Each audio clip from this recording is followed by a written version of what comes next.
Hello and welcome. It is the end of 2025, and you are joining me, Mary Grace, and Dave Hayes, also known as Praying Medic, for the final episode of Conspiracy of Truth for 2025. This is our 34th time having a conversation together under the Conspiracy of Truth banner, and we're very excited to be here. We are going to give you a little recap as best we can of the year of 2025, the last year of the first quarter of the century, which is crazy um, when you think of it that way.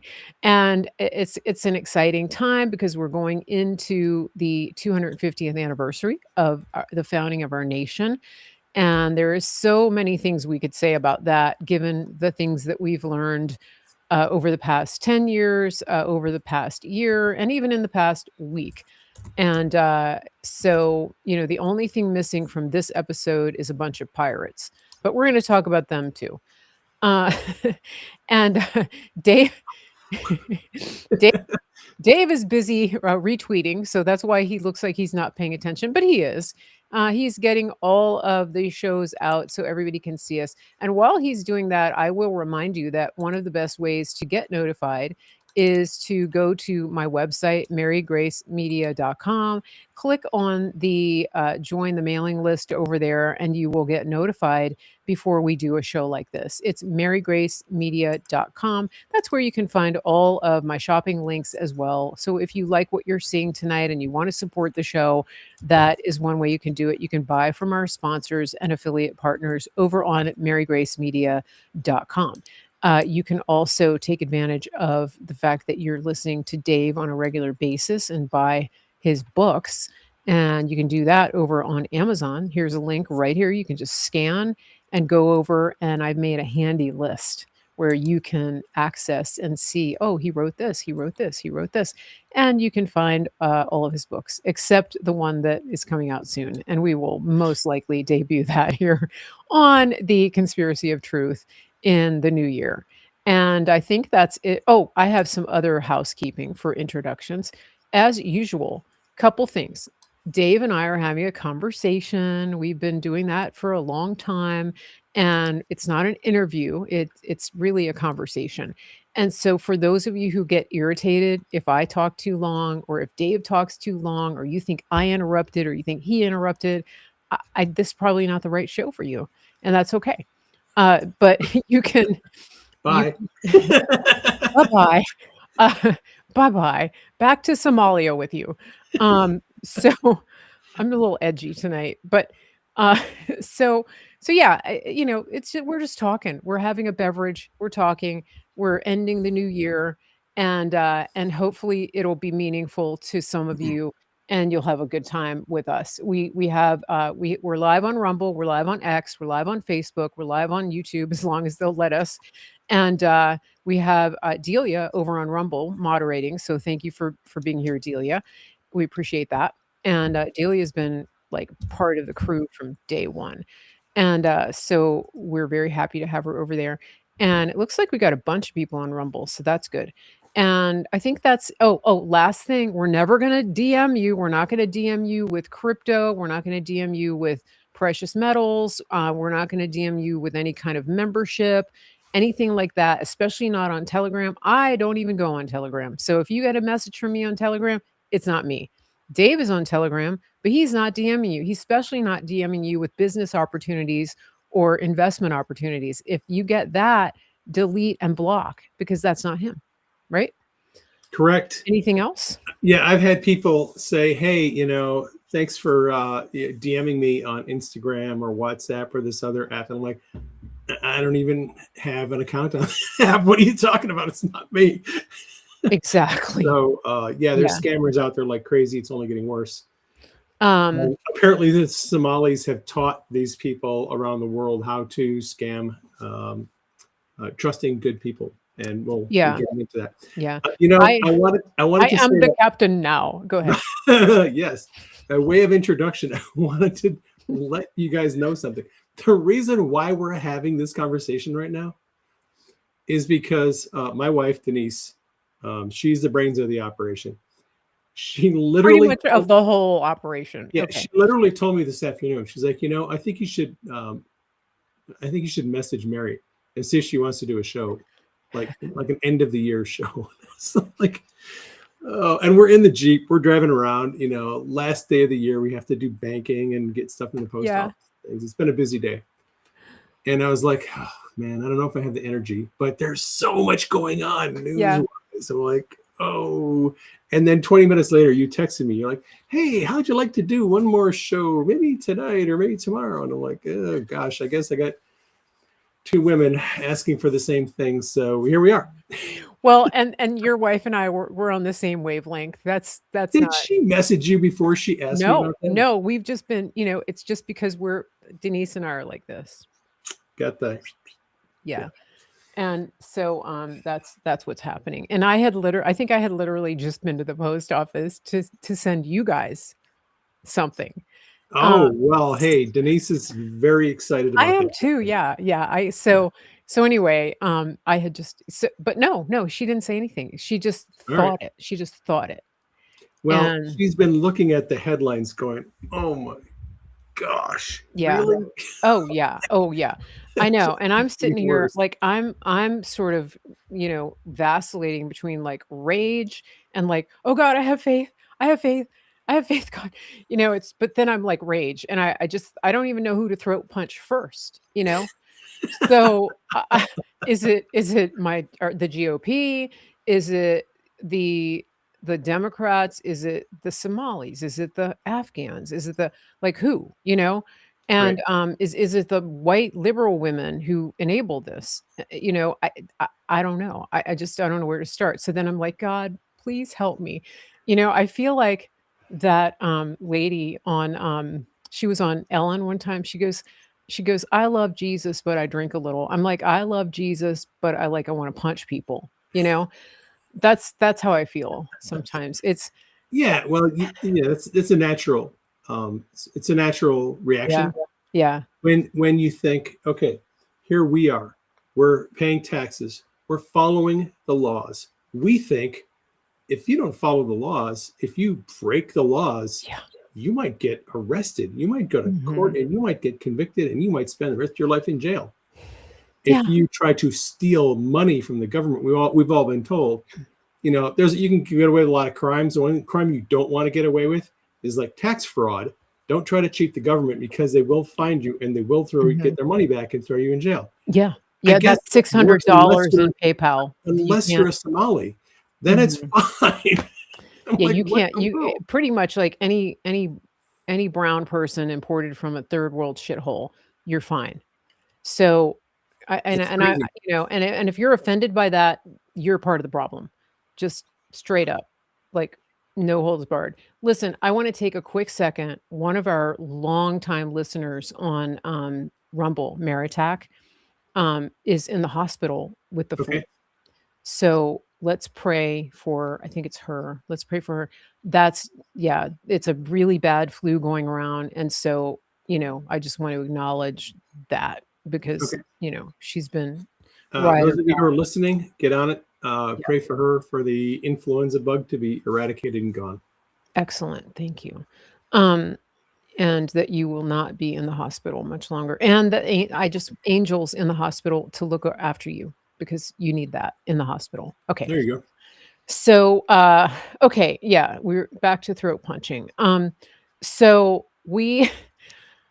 I just, it's like whack-a-mole. I mean, we started out the year with President Trump, um, President Trump getting uh, sworn in, right? And we were all holding our breath, I hoping, remember that day. yeah, hoping that would happen. And Yep. just to recap that was the first um the first year in since 2021 that I went to bed and slept in real pajamas because I was, ready for the past 4 years to be um dragged out of my house at 6 a.m. with an FBI raid because of January 6th. And so it was a big deal, when he swore in, and it was like, okay, he's in the White House. I can breathe now. And I think I'm not alone. I wrote a post about that. And so then Doge kicked into high gear, right? Yep. Let's talk about that because now Yeah. we're seeing some of the stuff that Well, they were talking you about. know, the thing about Doge is, I guess I have two observations about Doge. It it is and was a great idea, an idea whose time has come. Yeah. Someone with clout and influence like Elon, unleash a bunch of your nerds into the government, get them in there, have them dig into the agencies, all of our government agencies and non-government organizations that are all getting funded from our taxpayer money. Figure out what they're doing. Where's the money going? How are we $38 trillion in debt? Where did that money go? And it turns out that, which is an interesting kind of a little side point, Q told us almost line for line what was happening with government funding to the NGOs and the wars and all the other scams years ago, way before Doge got into this. And when Data Republican was dropping all of her information about the scams and where the money was going, I was like, oh, hey, 7 years ago, Q posted this: wars, scam, green energy, scam, funding NGOs, the Justice Department slush fund, scam. Yeah. Taxpayers are paying for it all. And now the rest of the world found out in 2025 what we knew years ago, that members of Congress are not blameless because they're the ones who set all this stuff up. They're the ones who knew about the scams. They're the ones who can't wait to vote and send another $100 billion to Ukraine because they know some of that money is going to get laundered through Ukraine banks and shell companies, and it's going to come back to them and their families.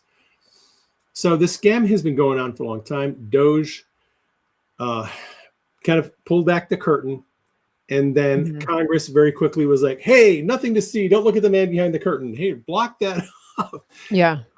They did not like what Doge was doing, and the powers that should not be.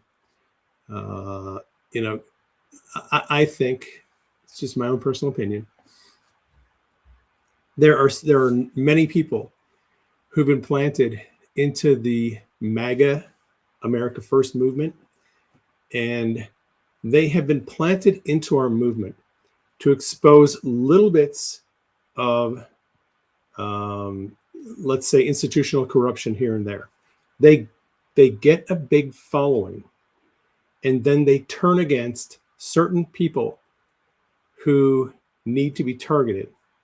And Elon Musk was one of those people, and so is Vivek Ramaswamy. Vivek, when the issue came around to the H-1B visas, and Elon and Vivek took a stance on H-1B visas, they were targeted by these people, and they were ostracized. And the reason Vivek kind of stepped back from everything was he was targeted by these people, and they had a very effective campaign. And they went after Elon, and they didn't get Elon out, but they did manage to put some distance between Elon and Trump. Because when it came to the big, beautiful bill, Elon and Trump had different views on this whole thing. Elon saw it as a massive waste of money. And Elon is a guy who runs companies very tight, very efficient, very clean, no waste, no fraud, no corruption. He's accountable to the shareholders. Everything has to be done efficiently. He looks at the government and is like, wait a minute, there's trillions and trillions of dollars of waste here. This all has to be cut. And I'm sure Trump had this conversation with Elon going, Elon, we all know that. However, those 535 people over there in Congress are impossible to deal with. You can't get them to cut any funding of this stuff. We have to get into their stupid spending bill, everything we need to run our agenda. We cannot get these people to cut spending. They're just not going to do it. Yeah. Well, Elon was pissed off, and he and Trump split on the big, beautiful bill. And, so Doge was great, but but it ran into, obstacles. The swamp is not going to go away without a fight. No, They no. fought tooth and nail on it. Yeah. I I think too that the thing that I'm having so much shock over, and I guess I shouldn't because like I should know by now, but should know better. But it's just it's like whack-a-mole. Like you see, okay, like we know about USAID, right? Foreign aid, the CIA, right? And now we're like, we're fighting the global war on terror, and Trump has wanted to get us out of that. And our men and women who were there for over 20 years and multiple tours were defending us from a lot of things that we never ever want in our country. And all this time from the 90s on, really, even before 9/11, they're bringing in entire Yep. swaths of the third world shithole known as Somalia, because Yeah. that goes back to Black Hawk Down, right?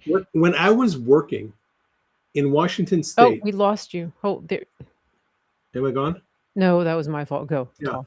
When I was working in Washington State as a paramedic back in 95, Hmm. 96, with the fire department near Olympia, Washington, I went on a fire response for a structure fire in an apartment. Those of you who live in Lacey, Washington, it was on Ruddle Road, uh, about 2 miles south of the main station.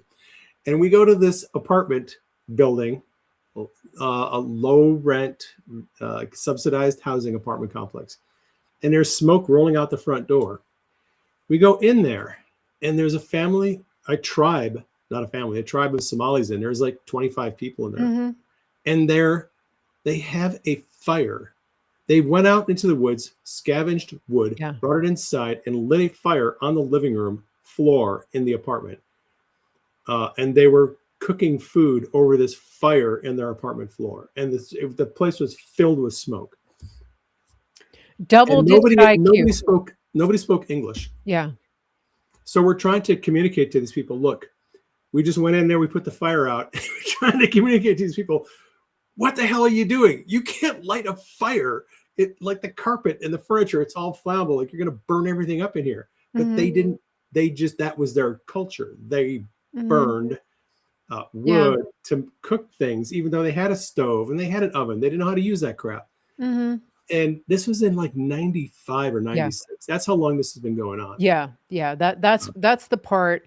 So, so they literally, I mean, we could talk, there's lots of theories on 9/11, but let's just be real. I mean, George W. Bush standing there saying, Islam is a peaceful religion. Like that, I was already losing friends at that point because I was like, no, he's lying. But they had already started this process of really destroying our country from within, and Right. he was one of the pawns in that. And that's where he was still is part of the globalist machine.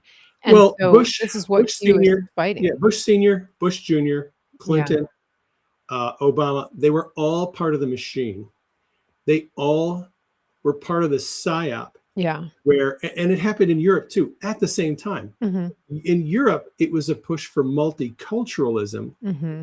under the banner of, oh, these are refugees. We have to be compassionate. We have to bring them in. They're in war-torn countries and they have nowhere to go and they're persecuted and all this Yeah. stuff. So Yeah. we have to bring them into our country, and they have no plans to assimilate. Right. And yet we're guilt tripped forever if we don't allow these Hmm. people accept what's Hmm. going on, and then they come in by the millions, don't assimilate. Yeah. And now you have what's going on in Europe, and you have what's going on here. And I suppose we're racist because we feel like we've been conned and ripped off and psyoped. You're racist. Right. And exactly. And so yeah, when you pointed out you're racist and you're don't forget Islamophobe. Don't forget that. But it was George, I think it was George Bush Sr. was the first one to introduce the New World Order Right? He was Yeah. the first one who spoke it Let publicly. let the cat out of the bag. Yep. Mhm. Yeah. So this is not new. And I think I was reading, I think it was Sun Tzu on, X. He said something interesting that, Boone Cutler was talking, so Boone passed this in 2025, so that's one of the things that we, you know, remember him because of what he taught us. He co-authored with General Flynn the 5th generation warfare books, but he said, as much as we want to think that it's the human trafficking that is going to wake people up, like you would think that people with a soul would pay attention to that and wake up, he said it's really going to come down to the money. When people start to see how it's affecting them personally in the wallet, um, that's where it's really gonna where the shift is really gonna have to happen. And look what's happening right now. I mean, you're seeing with this, with the Somali Leering Center revelations that um, people are starting to, like, everyday people who have been working their whole lives are realizing that basically we've been paying tribute money. Like this is how, like, our taxes are not helping us at all. The standard of living has gone down. The job market has gone down. You can't even get a job if you're, a white male of a certain age, of any age, because you're told that everybody else has to be in line in front of you. I mean, it just goes on and on and on. And so the collective rage is coming to a boiling point in this country. Now, that being said, I want to hear from people in the chat. Are you seeing this type of awareness with the normies? Because up until now, I mean, I've heard people say that, they've talked to family members who have no idea what's going on with the Somalian Leering Center, or any of the stuff that Nick Shirley has been doing, or any investigative journalism on this. And to me, it's like, how do they not know? Now, Fox did a piece on it, so maybe that's gonna help. CBS has been reporting on it, but they're trying to debunk it, which is what they do, right? Right. Right. So Well, and now here, this is where people are going to find out about it. Just before we went live on the air about an hour ago, Trump administration announced that they are suspending all federal aid for childcare until they've done an investigation. Every state in the country is now amazing. suspended federal aid until they figure out Mhm. where this money is going. So Yeah, yeah. Well, that is going to cause a lot of Mhm. people to go, okay, what do you mean the aid's been suspended? Why? And then you get to go Mhm. dive down the rabbit hole. You'll get to find out why. Yeah, yeah, and then, of course, the narrative spin is gonna be Trump hates children. And, Yeah, yeah, but it has to be for everything. It has to be for autism care. It has to be for, elderly care, because the Somalis, I think there's something like 14 different scams they've been running. It's medical transportation. It's anything that gets government funding. adult care homes. I mean, it's just it goes on I'm and on. sure it's alcohol and Yeah. drug treatment, everything Oh, else. yeah, I forgot that, yeah, and they don't have they have no remorse. I mean, they're, like, offended that people are calling them out. I mean, just like, and Tim Walz, he's captured, so he's out there saying this is all white supremacy. No, Tim, it's not. It's like people are pissed off at the jackassery. We don't care what color you are. It's over. That's what this is. This is For rage. for those of you who are angry and incensed and enraged, I want you to just think about this for a minute. Imagine if Kamala Harris was president and Tim Walz was vice president, and this stuff came out this week. Imagine what the FBI and DOJ wouldn't be doing. Imagine what Homeland Security wouldn't be doing. Imagine how there'd be a whole of government cover up and a denial, and probably people being suspended from social media for daring to promote this conspiracy theory. Look, as bad as things are, things could be a lot worse. And we should thank God every single day that Trump and his people are in charge, because Kash Patel said, look, this isn't new to us. We've already been in Minnesota. We've been investigating this stuff. We've had people on the ground since July looking into all this. Mm-hmm. And so we have Homeland Security, we've got FBI, DOJ, we've got Health and Human Services. They're all on this. They are digging, they're investigating. People are going to be arrested. Some of these people are probably going to be denaturalized and deported. You know, it's a travesty, but at least it was found under the right president, and something's going to be done about it. Mm-hmm. This, I want to show you something that this was put out today by Homeland Security. The peace of a nation no longer besieged by the third world. And then in the fine print, it says, America after 100 million deportations. And so that was Homeland Security put that out. Hang on. We got some kind of an old convertible Pontiac there. Yes, you see it. Anyway. What are you looking at? What kind of car is that? You can't see the screen. You can't see. All right. Anyway, you see it? Okay. I'm good. All right. Okay. Yes, Homeland Security. Who's ever running Homeland Security's Twitter account? It's one of the best follows on X, by the way. Good account. Yeah. That Rapid Response 47 is a good one, and of course Commander what's his name, Bovino. Did you see him? Oh yeah, Greg Bovino. Greg Bovino. He was talking. It was a mayor that was talking to him yesterday and saying, "You're not welcome in my town." And Bovino goes, "It's not your town. It's the taxpayers' town. It's the citizens." And the mayor doubled down, and Bovino goes, "Check yourself." And he walks away. He's like, "This isn't over." I mean, I'm like, but we need that. I mean, these people dare to say, you know, we're not going to allow you here. Listen to what happened in Charlottesville, Virginia, which is, you know, the Very Fine People hoax, right? Yep. That's a sanctuary city. You know what they did? They were testing out the flock cameras, you know, the traffic cameras, the license plate cameras. Yeah. They were testing them out for like a year, a pilot project. And then the city council decided to end the project. You know why?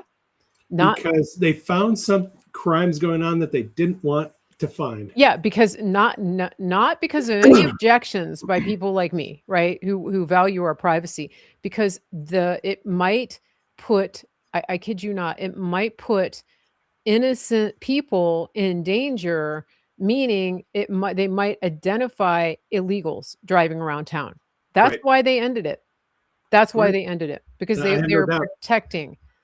Well, on a related note, another little breaking news story. President Trump posted on Truth Social about 2 hours ago. He is going to withdraw National Guard from Los Angeles, Portland, Oregon, and Chicago. He's basically saying, okay, well, you know, Supreme Court has spoken, and the Supreme Court decision on the National Guard is a temporary order. When the Supreme Court handed down that decision a week or two ago, what the Supreme Court did was they decided not to reverse a temporary injunction imposed by a lower court judge. So the case regarding the deployment of the National Guard under the I forget what the act is. Let's see.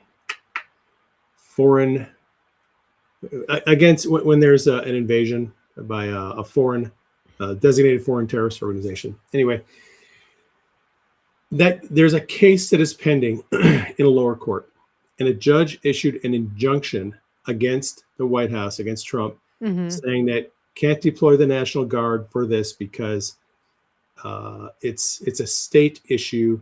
Governor has control of the National Guard. You have to first use the regular military, and if the regular military can't handle it, then you can call up the National Guard. Alien Enemies Act. Alien Enemies Act. Thank you, Delia. So So what happened was Supreme Court looked at the injunction only and said, we're not going to stay this injunction. And that's it. The rest of that case, they're arguing that case on the merits in the lower court. It could eventually end up at Supreme Court. Maybe it won't. But this is a temporary thing. So because Trump is not a lawless dictator, contrary to what his opponents think, he is going to abide by the Supreme Court's ruling. And he is taking the National Guard out of Los Angeles, out of Portland, out of Chicago. If you live in one of those cities, good luck. Because it's going to go back to being a less than happy place. He's going to leave. This doesn't affect Washington, D.C., because Washington, D.C. is not a state. It is a federal district, and Trump has carte blanche in Washington, D.C., so he can do whatever he wants there. And he said, look, you'll be begging me to bring the National Guard back someday. We're just going to wait and see what happens. So,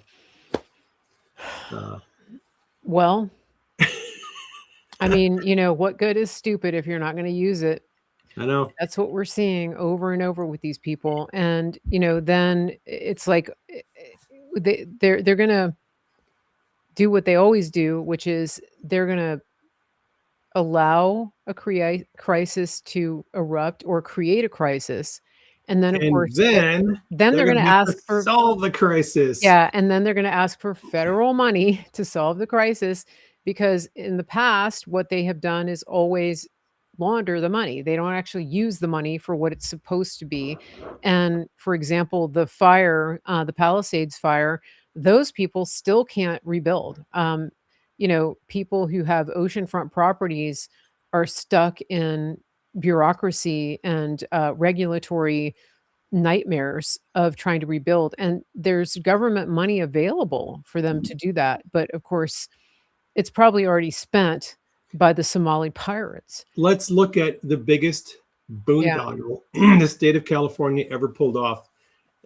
Nancy Pelosi and Dianne Feinstein, Nancy Drunkard, Gavin Newsom, the billions and billions and billions of state and federal tax money that went to this high-speed train that was going to link up San Francisco and LA. They did not build 1 mile of track. And Trump finally pulled the federal funding on it. Gavin Newsom was going to sue for $4 billion, actually sued, and then dropped the case because he realized we're kind of sunk here. We don't really have a defense for the fact that they gave us billions of dollars and we built nothing with it, because it all went to line the pockets of politicians and consultants and all the other people who were in on the grift. So, again, if you live in California, hey, I feel bad for you. I would never live there. Yeah, I mean, and they've destroyed one of the most beautiful states, one of the most beautiful places in the world. For California's beautiful. Yeah. For sure. So I don't know. And now the state legislature wants to pass a wealth tax, a 5% wealth tax that will tax unrealized capital gains. This is what Kamala Harris wanted to do. If she would have gotten in the White House and Democrats got control of Congress, they were going to pass a tax that would tax unrealized capital gains, which is money you make on paper that you have not yet had hit your bank account. So, for instance, if you invest in silver, for example, and your silver investment goes up by, let's say $50,000, that's a capital gains that you'll have to pay tax on before you even cash it out. And thank God Kamala Harris didn't get in as president, but state of California wants to impose a 5% unrealized capital gains tax. That state is going to be, if it's all the Silicon Valley, billionaires that are there to invest in AI, to build data centers and to do all this entrepreneurial work, they're going to be gone. They're going to hit the exit. If they sign this thing into law, they're all going to be gone. Yeah. There's no way you're going to have people investing in infrastructure and technology if it's gonna be taxed before they even make it. Mhm. Well, It's just I crazy mean, what's happening. a lot of people have already fled. A lot of, big business people like Kevin Leary, Mr. Wonderful, Elon, Elon Musk, Grant Cardone. I mean, he still owns property there, but I think he's not investing in any real estate, as a business. So it's I mean, they're it's suicide, and this is what we've seen the left do over and over. This is what we've seen with companies, woke companies that adopt a woke agenda. They will do it at the expense of profits, and they will do it as as an emotional play or whatever it is, a power grab. They don't care about the actual stakeholders. And in this case, the stakeholders being the people of California, they don't care because it's so much about power, and it's very sad. And that's unfortunately the new administration of Virginia is already talking about doing a lot of the same things they've done in California. For example, the EV mandate, things like that. So I don't know. Virginia under Abigail Spanberger's control with the Democrat legislature. Yeah. I mean, Wow, pray for us. it's going to be And difficult. before you say we voted for this, no, we did not. There is a massive Somalian population up in Northern Virginia. How do you think they got those votes? They've already, I mean, Keith Ellison admitted years ago that they imported the Somalian population to vote harvest and To to win yeah, elections. to win elections, and one of those states was Virginia. So spare me the lecture because Yeah. my family's been in Virginia for 300 years. Trust me, this is not why they did what they did. This is not why they, rose up and revolted against King George III. Absolutely not. That is not what we voted for. And actual people with two brain cells in Virginia, no, we did not vote for that, and we never will. So, Yeah. Well, what it comes down to is this: they figured out a long time ago, and this is a big subject, but it comes down to the fact that war is good business. War is good business in many ways. Um, we've been fighting these wars in Somalia, in mhm, uh, in Europe, in Asia. Um, just think of all the wars, little small wars we've fought in the last 35 years, since 1980. mhm, Um, all of these wars um, don't just make Northrop Grumman uh, and Boeing rich, and Raytheon and all the and other. Raytheon.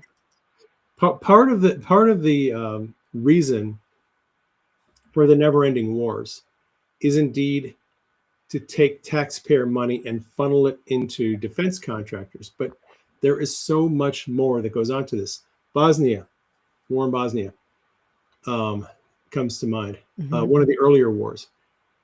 Thousands and thousands and thousands of women and children were made homeless because of the war there, and they were trafficked.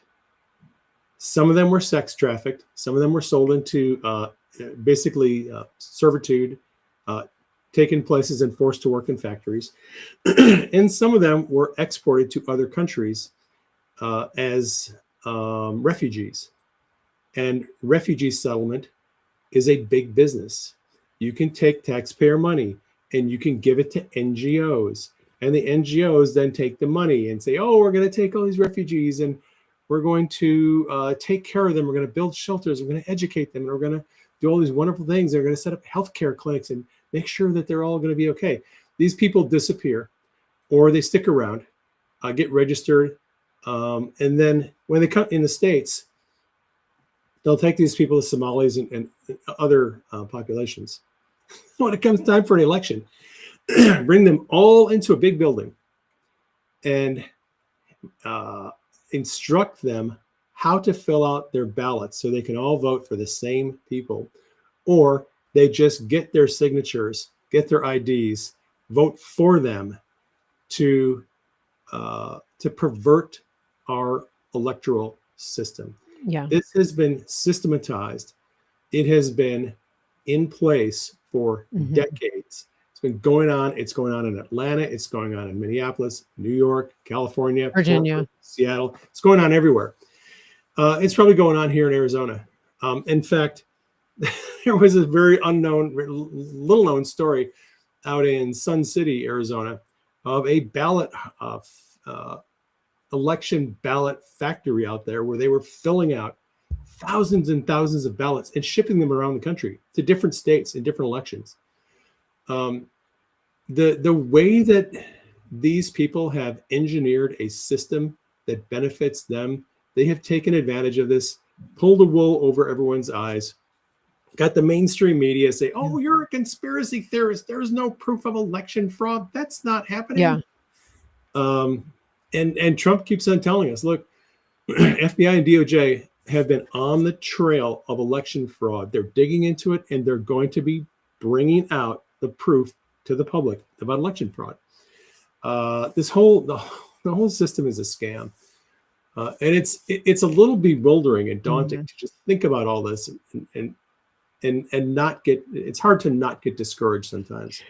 Yeah, because there's so many how much facets. fraud is going on. There's so many facets to it, and that's what I was saying. It's like whack-a-mole. You think you see one over here and one over here, and you're like, I don't even know where to start. So, something one of the things that I think is crumbling for the cabal is the financial system. And you and I were talking a little bit about that before the show. And in some ways, I think we're going to see pain, but I also think that there are some bright spots. And one of those is that their paper, the play money and the paper systems that they've developed are crumbling. And we're seeing that in the silver market right now.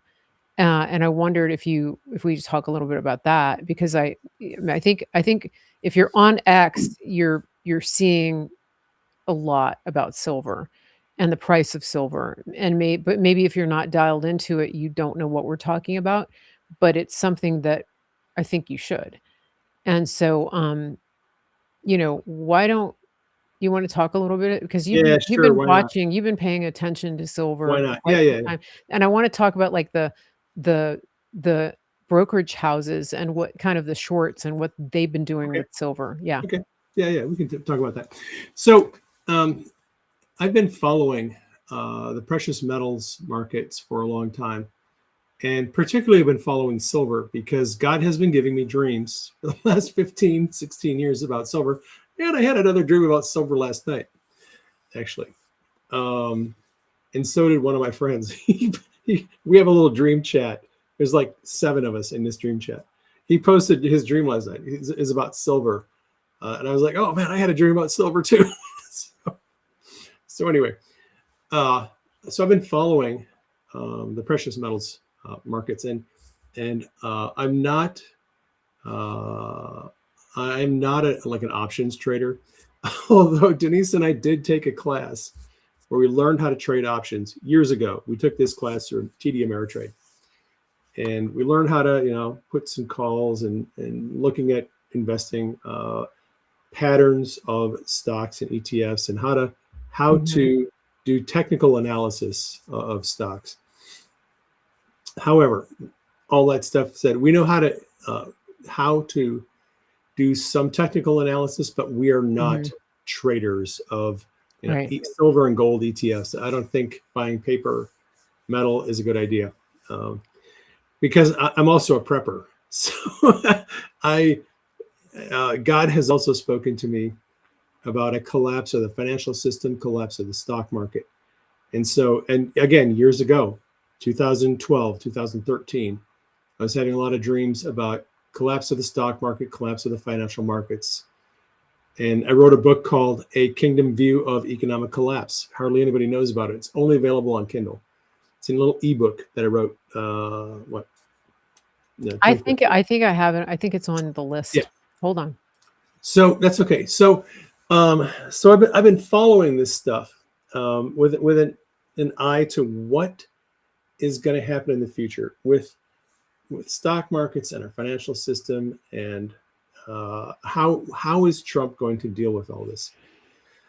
What I have noticed, what I have noticed. So yeah, she's got the QR code there. That takes you to her shop that has all my books. Whole On Amazon. list. Yeah. Yep. So what is undeniable in the last, I would say, 4 years is central banks around the world are massively stockpiling gold. The Chinese central bank, the Central Bank of India, the Russian central bank, the Brazilian central bank, they're all stockpiling gold. They're buying as much gold as they can get their hands on and stockpiling it. Why are central banks stockpiling gold over the last 4 years, 5 years? Because they know something is coming. And they probably know what is coming, and they're hedging against what is coming. They want to have gold reserves on hand because they're going to need it at some point in the future. And why do central banks need a massive stockpile of gold? Well, if fiat currency goes to crap, or if the internet goes down, and electronic trading goes down, and they can't use digital currencies anymore. I mean, a lot of these countries, they already have central bank digital currencies. Those are difficult to use if there isn't an internet. And so You think? not impossible, but they're a lot hard. It's a lot harder to buy and sell crypto if there is no internet, right? Whereas if you have 500 tons of gold in your vault as a central bank, you can sort of you have a store of wealth that you can then say, okay, well, we're going to have to figure out what to do with this gold. All right. So I think there is reason to believe that something is coming in the future that has to do with the global banking system. And there's a reason that's the reason why banks are stockpiling gold like crazy. Just real quick, China, it's well known that China lies about how much gold it is acquiring. Some experts say that China probably is acquiring 10 times more gold than they're officially reporting. Yeah, that would make sense. China is notoriously dishonest. When they report GDP, when they report inflation, when they report how much gold their central, those numbers are all manufactured. China has no reason to be straight up about any of the information it puts out for the public. So we've been watching gold, and gold has increased in price. I think it's up 63% on the year, which is a pretty good return on your investment if you own gold. Yeah. I think the NASDAQ and the S&P are probably up 18-20% on the year. So 60% is a lot more.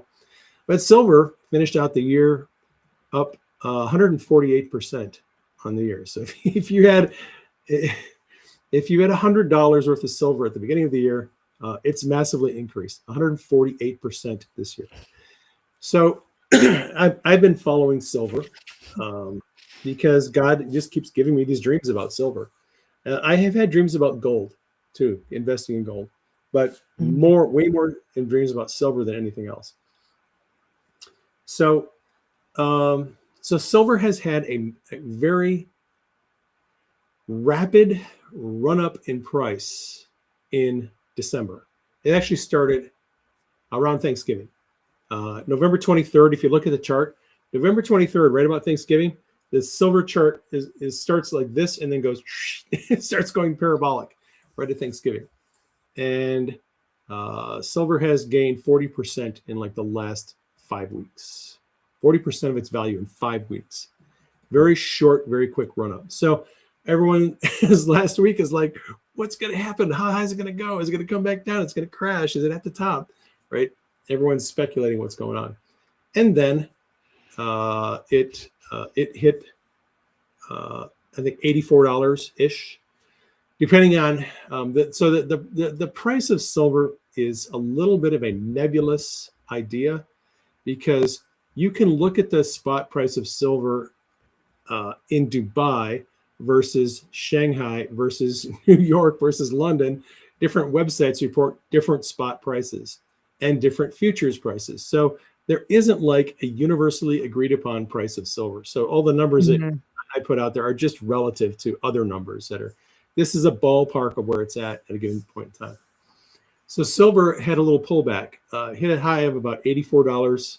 And then I think it dropped as low as $71 today. And then bounced up a little bit. I think it's at $73, where it'll be, because I think market's probably going to close for New Year's and then reopen Yeah. again. Yeah.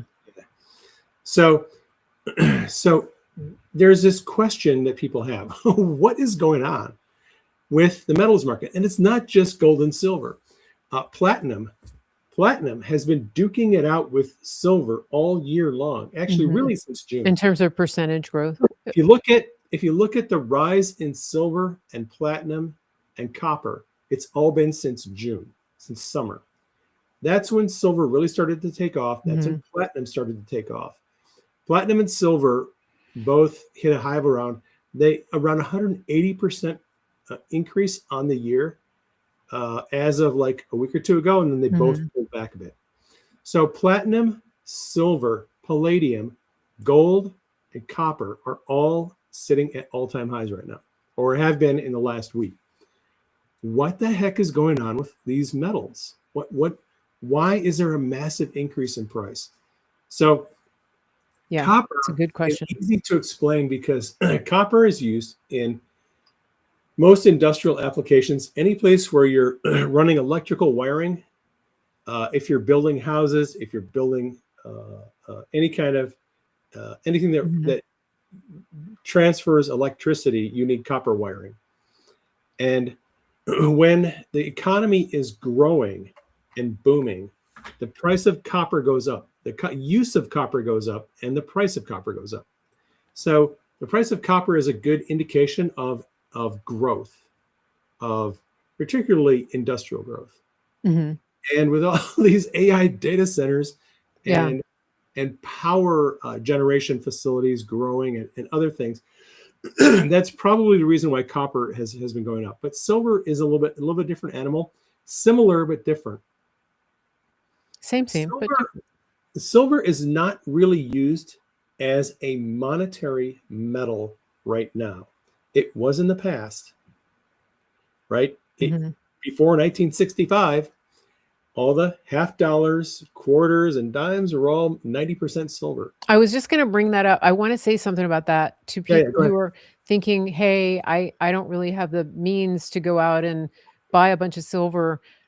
If you have coins, or, I mean, you can get coins, right? Just go to the bank, say, I want a roll of coins, dimes, quarters, half dollars. Now, the bank isn't going to give you just the pre-1965 ones, but you just start looking through change. And anything that's 1964 and earlier is 90% silver. So I don't know if you can still do it, but you used to be able to go to a bank and say, I want silver dollars. And they give you like a roll of silver dollars. If they had it in inventory, you could give them paper dollars for silver dollars. Now, this was like, probably 15 years ago.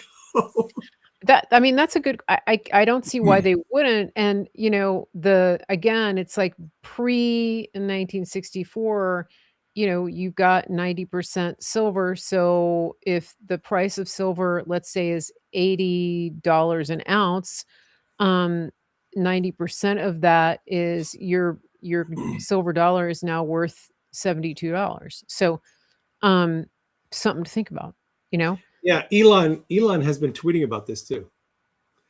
Someone pointed out an observation. They said if you have $5 worth of dimes, it's worth like $256. Yeah. And Elon's like, wow, that's pretty crazy. And he's a little bit worried about the silver going up because, like I said, silver is not currently used as a monetary metal. Gold is. And, technically, you can buy Canadian maples from the Canadian Mint, and you can buy American eagles, silver eagles from the U.S. Mint, except that they're really hard to find because they're not really producing a lot. and you're going to pay like 11 or 12 or $13 more for one of those because they're kind of rare. They're not making a lot of them. But because silver is not really used as a monetary metal, not the way it was 60 years ago. Mm-hmm. Silver is really used now as an industrial metal. So it's Mm-hmm. used in solar panels. It's used in batteries. It's used in computers and manufacturing. Again, anything that Mm-hmm. passes electrons around, silver is the best conductor that there is of Did you hear electricity. about the battery, the Samsung battery? Yeah. Yep. The Okay. Samsung battery that there are reports out there that, and it's not really confirmed, but there are reports out there that Samsung has developed a electric vehicle battery that uses a carbon silver mix rather than using the old one was Lithium. lithium. They're using carbon and silver, Mm-hmm. and supposedly this battery is going to contain about 1 kilo or about 2 pounds of silver per battery. And if they plan on, if that's true, and B, if they mass produce that at scale, that's going to use a lot of dang silver. So Yeah. here's the other problem. It's not just that solar panels, which are being massively utilized in Europe and other countries, that solar panel production is increasing. The technology they're using to produce solar panels is Mm-hmm. using more silver every year. There's new technology coming out that uses like 2 or 3 times as much silver as the current technology. Yes. So solar panel manufacturers are running up against this issue where they need more silver, and the price of silver literally tripled this year. How do you think Trump is going to handle the Chinese moratorium on exporting silver? I mean, they're so one thing I found out because I've been researching the mining is that, the silver is mined in different places, including the US, but the Yep. refining is almost entirely dominated by China. China. That's one of the things that got offshored by the It's the globalists. same thing with other rare earths, like Everything. whether you're talking about all the rare earths that are needed for like silicon chip manufacturing. You can get them just about anywhere, but they are refined primarily in China. China does like 85 to 90% of the refining of those elements. Same with silver. So China has everybody kind of by the short hairs, and we have to fix that. And so now there's this question, like when Trump found out that Xi Jinping was going to put export controls on critical minerals that we needed for defense applications, he was like, holy crap, we cannot let this happen, because the critical minerals that we need for our defense production capabilities, if China has control and China suddenly says, we're not going to sell you any more of this stuff, we're screwed. Especially since So how's Trump going to handle that? Especially since the Pentagon now is actively planning how they're going to deploy tens of thousands of sailors to the Pacific Theater for potential hot war with China.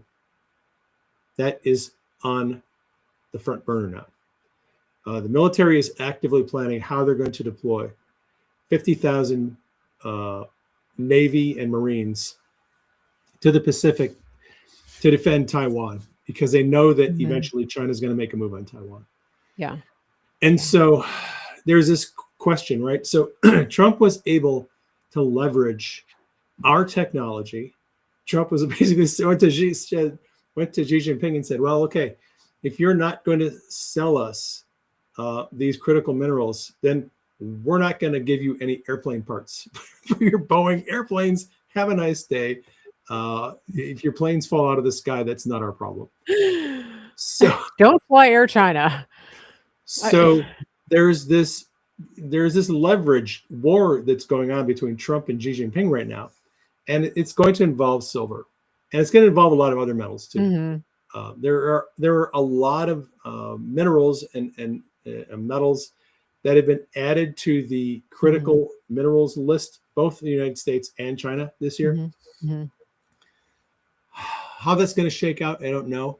Listening to one guy who said he thinks that Trump is going to have to basically impose export controls just like China is. That we are going to have to impose export controls on certain elements and minerals that we need for national defense. And Tit for tat. yeah, it looks like that's the direction it's going to be going, especially as we get closer and closer to a hot war in the Pacific over Taiwan. That whole issue gets a lot more difficult, and the rationale for that is multifaceted. China, a lot of people don't want to hear this, but I'm going to say it anyway. The military is looking at war with China as an eventuality, like it's going to happen. It's only a question of how long it's going to take. And their estimate of the time frame has gone from 2035 to 2032 to 2029, and now it's 2027. They keep shortening the window because they're looking at what China is doing, and it's looking more and more like that war is not far off. And it's not just Taiwan that is at risk. China has plans to take the entire Pacific, including Japan, including North and South Korea, including the Philippines, including that whole area. They want control of that whole area. And we are not going to let that happen. Yeah. We have allies, South Korea and Japan, that and the Philippines, that we have to defend those island states and the nation states. So this whole thing is going to get very ugly at some point in the future. Right now we're kind of playing the hypothetical. What does this look like? What could this look like down the road when it happens, and how does it affect things? Yeah. Do we still have a massive troop presence on the DMZ, right? We have, I think, minimum 35,000 troops in South Korea. Okay, because I thought we had 50,000. South Korea is our largest. Well, is it bigger than Ramstein in Germany? Germany and South Korea have the largest deployments of U.S. troops. They average between 35 and 50,000 troops, depending on what's happening geopolitically at a given time. Those are our two largest military installations. Trump has drawn down the troop levels recently. I don't know what they're at right now, but we have massive military buildups in both South Korea and Germany.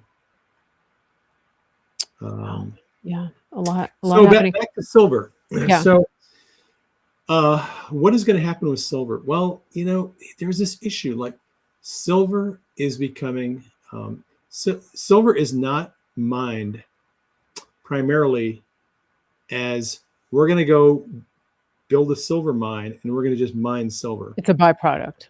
It's a byproduct. It's a byproduct of mining for lead and copper and other elements. And we got some silver here. Let's see if we can, take that out of the mix. It's a byproduct, right? Yeah. And at some point, if the price of silver gets high enough, there will be more an interest in mining it. By the way, Samsung has confirmed, going back to Samsung and their battery. Yeah. Samsung financed a $7 million deal with a Canadian mining company that owns a mine in Mexico. How do you know this? Did they just write to you and say, "Hey, I heard you talking about this. Now we're confirming it"? How did you find that out? You said a little while ago you didn't know. I follow a lot of accounts on X that are into the silver stuff. And it just popped I up? did a search too. I did a search a couple nights ago, and I found an article from October. Okay. It confirmed. So this is, gosh, now we're getting into this whole thing. So the battery, the alleged battery, the silver carbon solid state battery that Samsung is working on, this is a rumor. This is not confirmed. Right. All right, full stop. Now, the mine that Samsung is working with, this Canadian mining company, and I forget the name of the company, but that is a fact. In October, it was made public that this company struck a $7 million deal with Samsung to reopen a silver mine in Mexico. So, and I've been following the news. That mine, they put out a news report to their investors that they bought a whole bunch of equipment. They bought some air handling equipment, and they're retooling to reopen the silver mine in Mexico. The mine is owned by a Canadian mining company, and the whole retooling of this thing is being funded by Samsung. So by inference, you can imagine Samsung probably has a need for that, because their investment of $7 million gives them 100% of all the concentrates of lead and zinc and silver that come out of that mine. Samsung gets it for 2 years, all of it. Is that so they have a big need for silver, and it's probably for this battery and some other things. Yeah. Is that the Chesapeake mine? Is that the one? What's it called? Oh my gosh, you have to ask. Let me go. I want details. Yeah. All right. It's of course I do. I want to say the dang mine is in Durango, but it's not Durango. I don't think. But it's called. But the name of the mine. One of the mines that I've been reading about is the Chesapeake mine. But I don't know if that's the one. All right. It came up in a podcast I was listening to. Silver Storm. Silver Storm. Okay. Silver Storm secures a $7 million Samsung financing deal to restart Mexican silver mine. October 10th, 2025. Canadian-based Silver Storm Mining signed a $7 million deal with Samsung to help restart production at its La Parrilla silver mine complex in Durango, Mexico. So it was Durango. Durango. Yeah. So that's the deal. All right. So interesting. And if you go to my Telegram channel that you never go to, the news article is in my Telegram channel. I don't even have Telegram on my phone. I couldn't even get this to load. I don't know. I maybe in 2026 I'll get over my PTS with Telegram, but I will never get over my PTSD with Facebook. So there. Okay, well, that's fair. I understand. YouTube gave me another warning about something. Yeah, I had somebody on. I didn't think I was streaming to YouTube, to be fair. It got toggled by mistake. You didn't intend to. They said the C word, that there's hope for the C word. And, you can't go off the reservation with YouTube when it comes to anything that has anything to do with like having hope for any medical catastrophe that the cabal has, foisted onto the American people, onto the world. So, golly, got a warning. I can go through re-education camp to get it lifted. I'm not even kidding. I'm not making that up. I believe they probably do have a re-education camp for that. They do. Yeah, you can opt to go through their re-education camp to get I don't know out of to get jail. The warning. Yeah, I don't have a strike. Last time I checked, I mean, I might. Is anybody listening on YouTube? Are we on YouTube right now? I don't know. Don't even check. So that's how much I put into YouTube, because they've been so nasty to me, like just all the time. Horrible. I have a love-hate relationship with YouTube. I know. Yeah. Well, they took you down and then they brought you back. They took me down and then they brought me back. But then immediately they were like, slap. We didn't mean it. I mean, it's such an abusive relationship. It is. We want you back, slap. Changing subjects without a segue. Well, hold on. It's time for our break. Are we going to break? It's a good time to change the subject. Can you give us a teaser of what we're going to talk about after the break? Yes. Mm-hmm. After the break, we're going to review some of the wins that the Trump administration has had in 2025. Let's do that. Yeah. I like it. Because we don't want to be Debbie Downer all the time. No, we don't. We don't want to be Debbie Downer. It would be easy to do. And like, there's me over here still thinking about throat punching people. So it's probably good to talk about some wins. I'm not even kidding. But focus on what God is doing. Yeah, let's focus on what God is doing. I mean, in fairness, though, God does throat punch. I'm just going to say that. Well, He does. There's Heyman. He's Yeah. So there evidence. is that. But probably not with the same level of like, he doesn't have sin in his heart. So When God throat punches you, it's just in such an interesting way. Like, think of Jezebel, how she ended up getting taken out. I mean, exactly. it's Yeah. like, when God throat punches you, you're in big trouble. You better wish it was Mary Grace that It's throat. not like your neighbor coming out drunk and taking Yeah. a swing at you. When God comes after you, it's not good. That's right. Yeah. You're gonna wish it was Mary Grace that did it to you. Yes. So okay, this is the time of the show where we talk about our sponsors. One thing I did want to mention, people, now that we're talking about gold and silver, there's I work with a company called Augusta Precious Metals, and they actually do um like a gold and silver real physical metal in IRAs. And so if you're thinking about that, you've been hearing about it and you want to put, either roll into it or add that to your IRA, they have a good little guide, and you can sign up for their little um educational thing to see how it works. And it's really good. I think they explain things really well, and they talk about how they, if you have it in your IRA, you can't keep it at your house with the IRA, just like, you can't withdraw from your IRA, but they put it in a private vault, which is the next closest thing, so like if you already have an IRA and you want to get some of it out of the market, that's something to look at. This is not investment advice, but it's coming up more and more because people are wanting to get out of the market, but they're wondering what to do. So that if that's you, go to the link on the screen, and I'll put it in the chat too. It's a free guide. You can download it, put your name in. If you want to set up a little discovery call with them, you can. So since we've been talking about that, check that out. You may find that it's a good fit for you. Maybe not, but at least you have the information from somebody reputable. Okay, so the other thing I want to talk about is meat. If you're, preparing for the future and you don't know what's going to happen, we love talking about meat because we have a source for freeze dried beef. Do you want to go off camera, Dave, or you want to watch this? I'll go off camera. All right, I'm going to take Dave off camera. Don't go away. Refresh your beverage if you need to. Okay, so this is what we really like these guys. This is griddownchowdown.com. You get it? Like when the grid goes down, you can still chow. So if you go to their website, they have American grown, grass-fed, freeze-dried beef.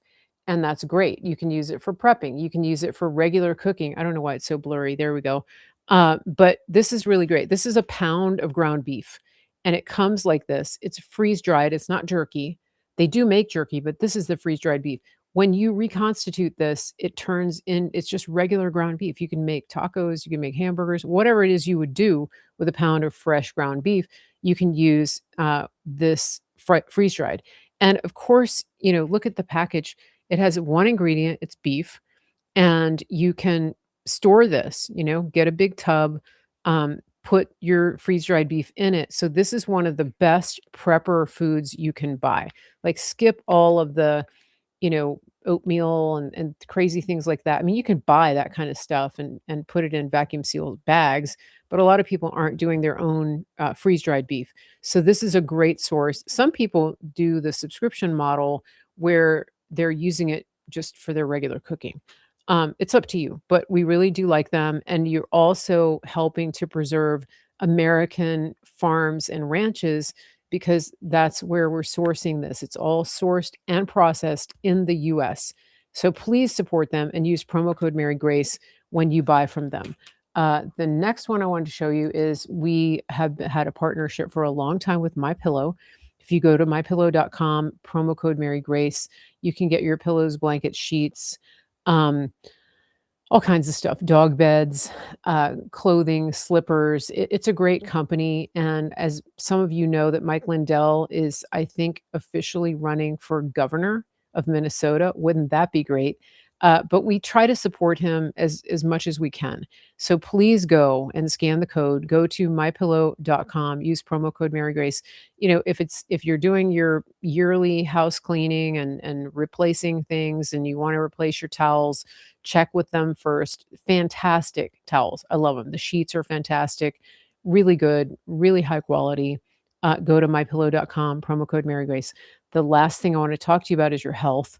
Going into the new year, people often think about their health, and I couldn't I couldn't recommend higher our friends over at Synapse. Dr. Troy Sproul and his team over there, they practice functional medicine, and that is that they look at the root cause of what's going on with you. So if you've been thinking, this is the year for me to make some changes, this is the year for me to shift and look at what's really going on with my health, give them a call, go over to their website. It's official Synapse. It's official synapse.com.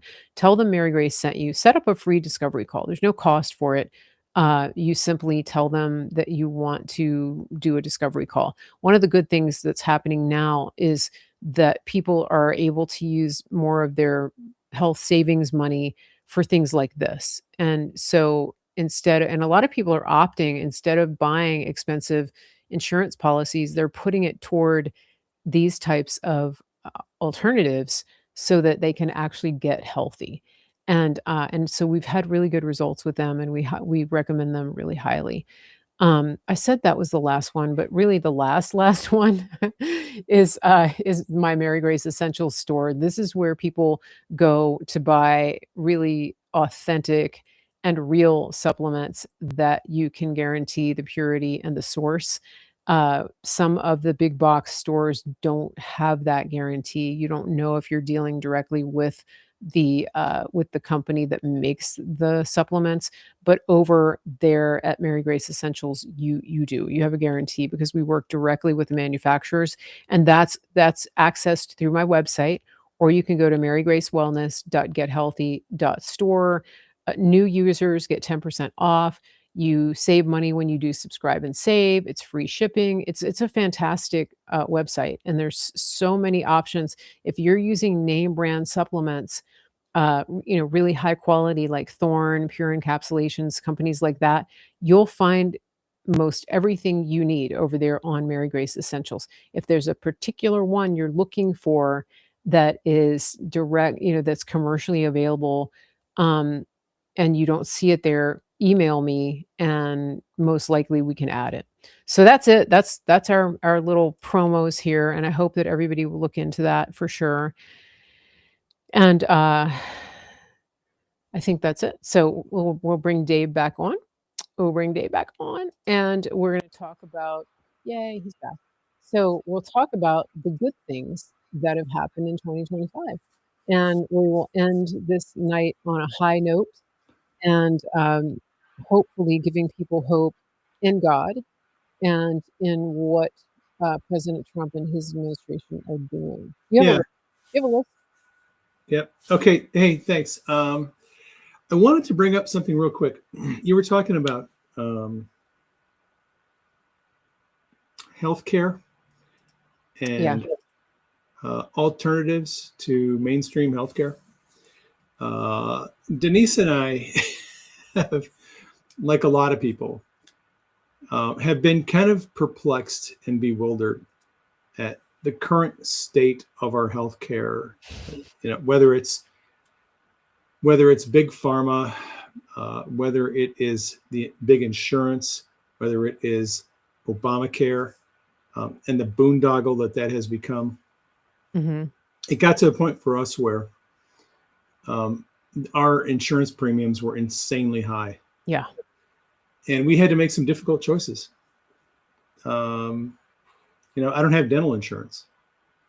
But that doesn't mean I don't have dental care. If you listen to the left, they always equate insurance with care. If you don't have health insurance, you don't have health care. You don't have dental insurance, you don't have dental care. Well, no, we actually do. You can pay cash for what you do. And that's pretty much what Denise and I do. I'm a relatively healthy person.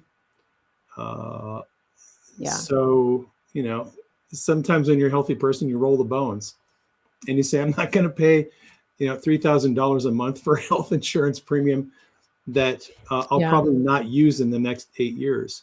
There was a lady on X or TikTok who made a video breaking down the cost.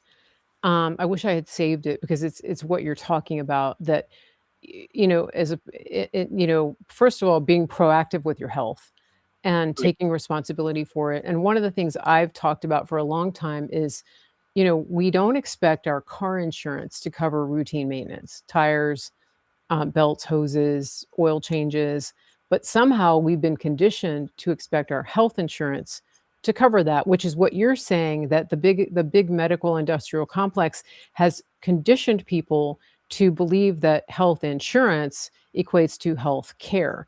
But it Correct. really it's just like basic universal income, whatever. It puts them in the driver's seat of making decisions about your care.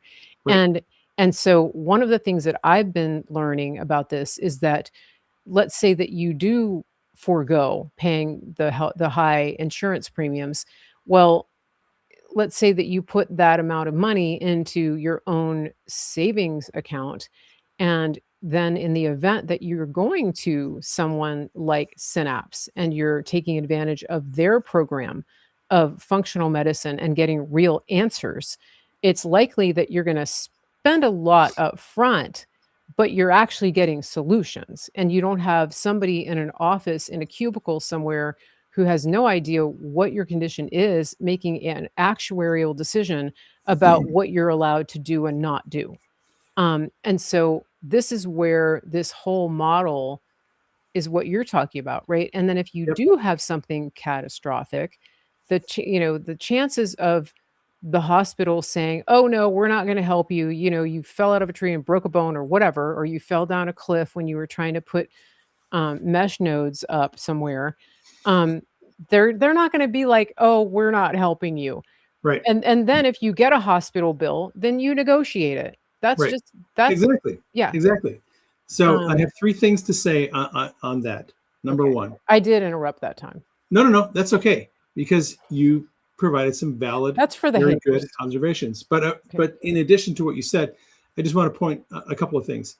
So a lot of healthcare providers in every field, whether it's in dentistry, whether it is in cosmetic surgery, whether it is in general practice, pediatrics, a lot of healthcare providers are realizing the fact that a whole lot of people are opting out of traditional healthcare models, Yeah. traditional insurance systems, and Yeah. they're offering cash for their services Mhm. at a discount. Here's an example. Like I said, I don't have dental insurance.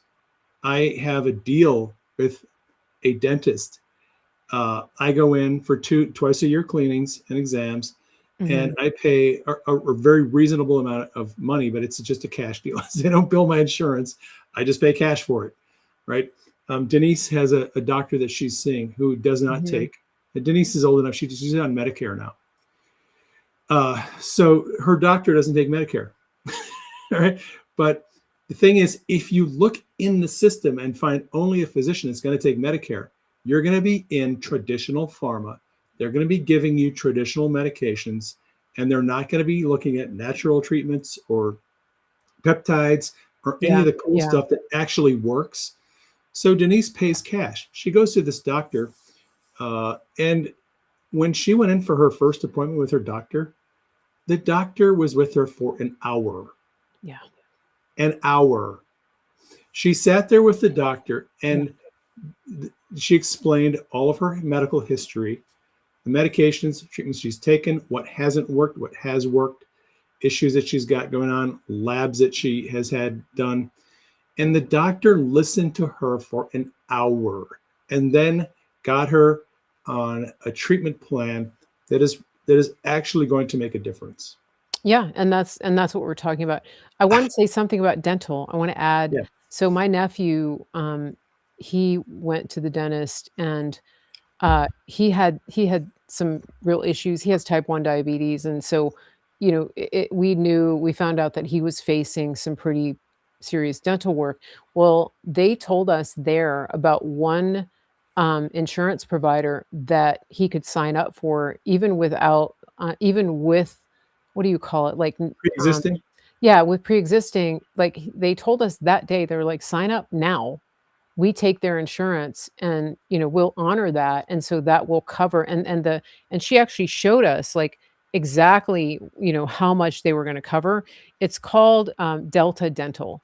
Now, it may Mhm. not be right for everybody, but it really worked for him. They really did cover a good percentage of, especially he needed, I think, some extractions, a root canal, like things like that. So if you know that you have something coming up and you don't have dental insurance, check into that. It's just, Delta Dental. Um, hold on a second. I think I'll find it. Yeah, Delta Dental Covers me.com. That's what it is. So again, and it was it was like 40 something dollars a month, but you can cancel it when you're done. Right. It's not like you have to wait for an open enrollment period like Medicare or something. So that was a good option for him. And I don't have a affiliate link or anything. It just came to mind if somebody's facing, pretty extensive, either that or just go to Mexico. Yeah.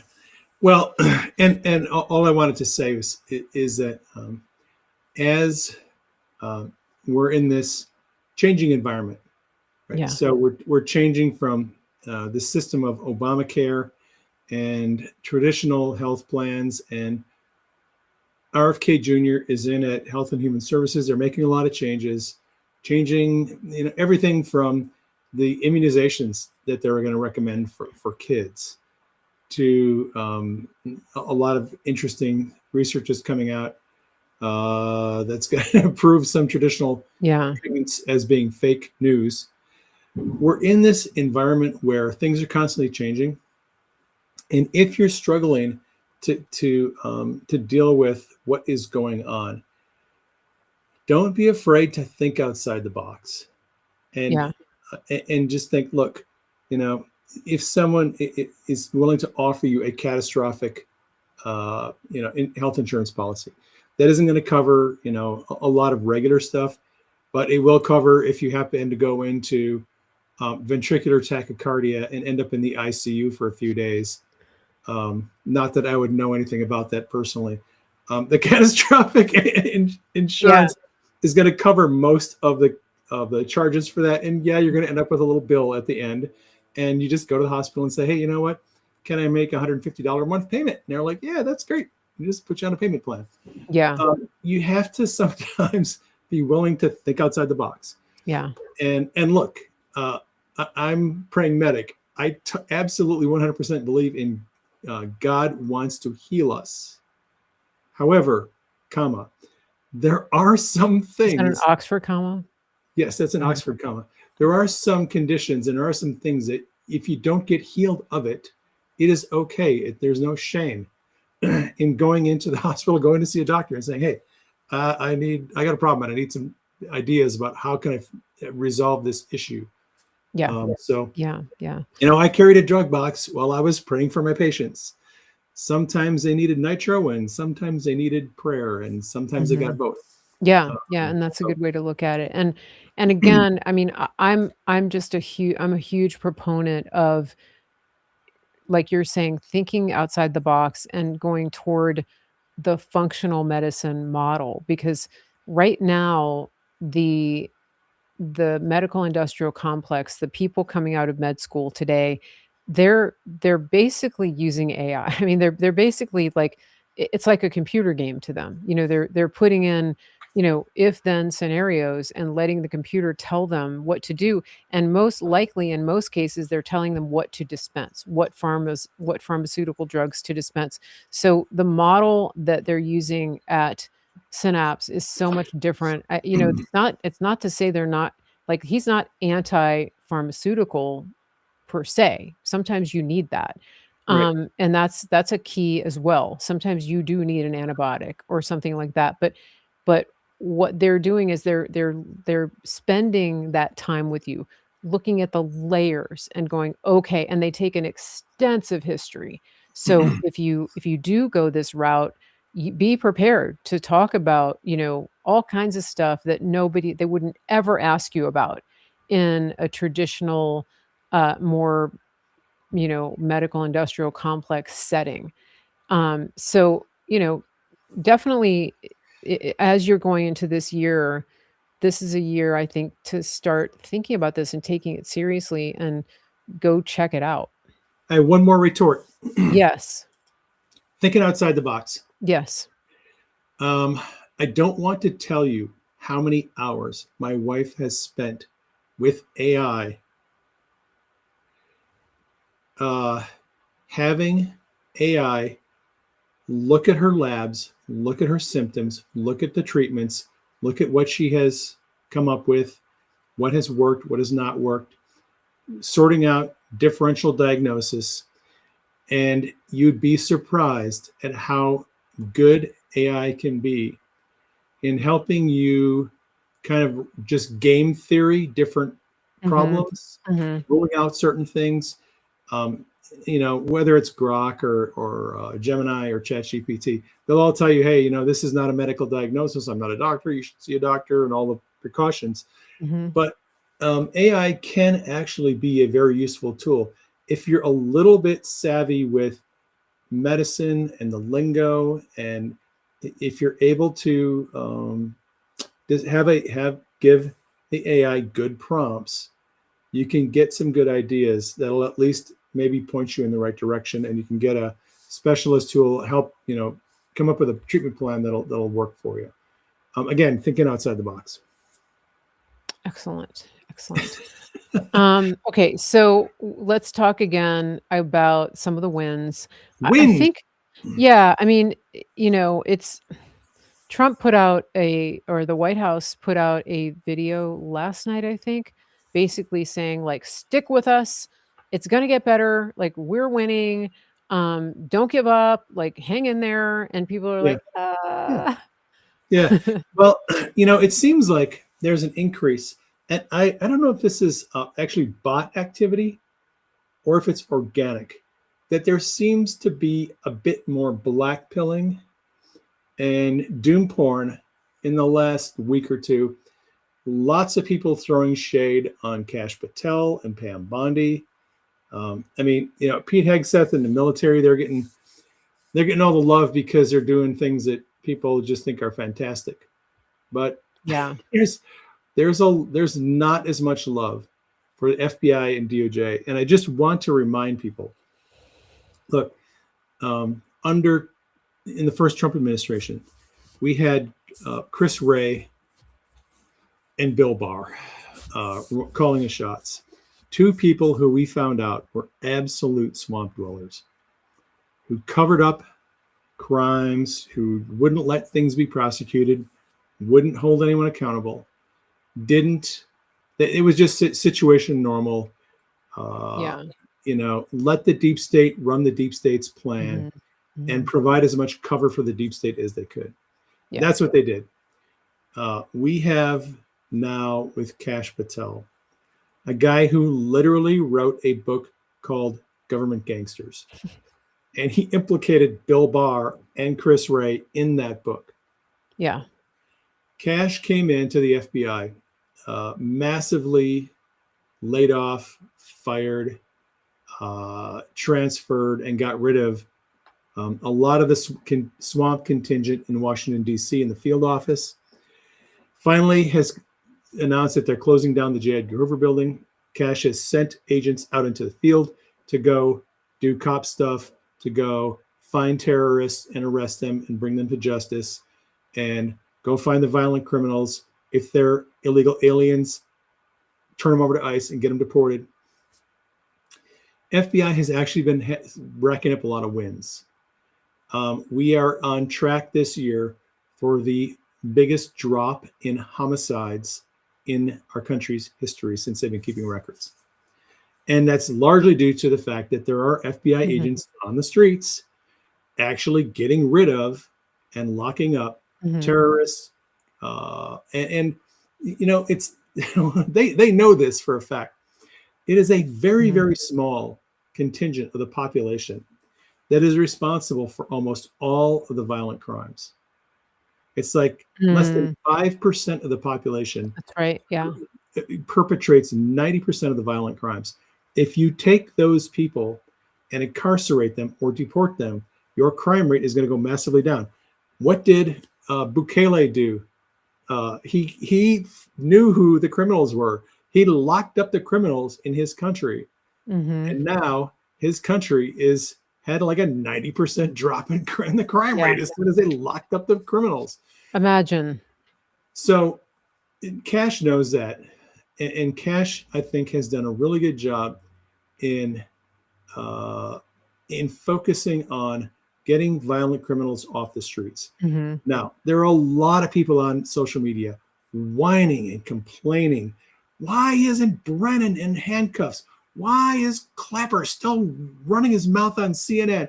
Why haven't these people been arrested? I want my arrest, damn it. These people need to be perp walked. Yeah. Right? There's a lot of that going on.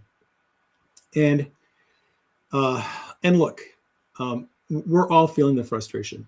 I've been watching this movie as long as you guys have been watching the movie, for 8 years now, 9 years, whatever it is. 10. We all want the Spygate Obama and Clapper and Comey and Brennan and Sally Yates and Susan Rice. We all want them all locked up. We all want them in prison. But here's the reality of the situation. The investigations that were done during the Biden administration and during the first Trump administration, there were crooked people at the helm, and that's why nothing ever happened. Yeah. It takes time to get grand juries impaneled, and it takes time to get grand juries to listen to testimony, review evidence, and get indictments. Then the indictments have to go to federal court, and then you have to have a judge have a hearing and hold a trial, and hopefully in a jurisdiction where there's an impartial jury that will listen to the evidence. Right. And if the people have actually committed crimes, they will be convicted. That process is underway. So we know for a fact there is a grand jury, a federal grand jury that has been impaneled in Florida. And we found out that that grand jury was impaneled in October of this year. We found out that they created a grand jury panel just for the criminal conspiracy that we all call Spygate, Russiagate, whatever you want to call it. It's in Florida, and that grand jury doesn't start meeting until January. Okay, so January is tomorrow. Well, and tomorrow, that's true. In January of 2026, that grand jury is going to start meeting, and they're going to start hearing evidence about the grand conspiracy. So even though Comey, the charges were dropped on him from the first charge, and Letitia James seems to have skated on the first charge because unforced errors in the DOJ. And yes, Pam Bondi, I'm blaming you for this, because she appointed someone as the U.S. attorney for the Eastern District of Virginia, and Trump had to go on Truth Social and say, hey, Pam, do you really want this lady as the U.S. attorney for Eastern Virginia? I like this person. She's a great person. Why don't we put her in instead? And they had to make a switch, and that caused them to bump up against the statute of limitations on Comey's crimes. And that whole thing was handled very poorly by Pam Bondi. Yeah. So I'm not going to sit here and tell you Pam hasn't made mistakes. She has. She and Trump should have been talking when that was going down, and they should have had this thing figured out. There have been some unforced errors. However, I think it's too early to make a decision and to throw out it's just, there's so many people on social media who are screaming, she's horrible, get rid of her, we gotta replace her, she's, like, look. What do they want? Trey Gowdy? All hat, no cattle? Oh, God, don't even start with me, Trey Gowdy. I actually tweeted out, I think it must have been before the election, that Trump should look at Rudy Giuliani for Attorney General. And everyone was like laughing at me. I'm like, look, At least we know Rudy can do the damn job. He may be old, but he Oh yeah, yeah. He knows how it works.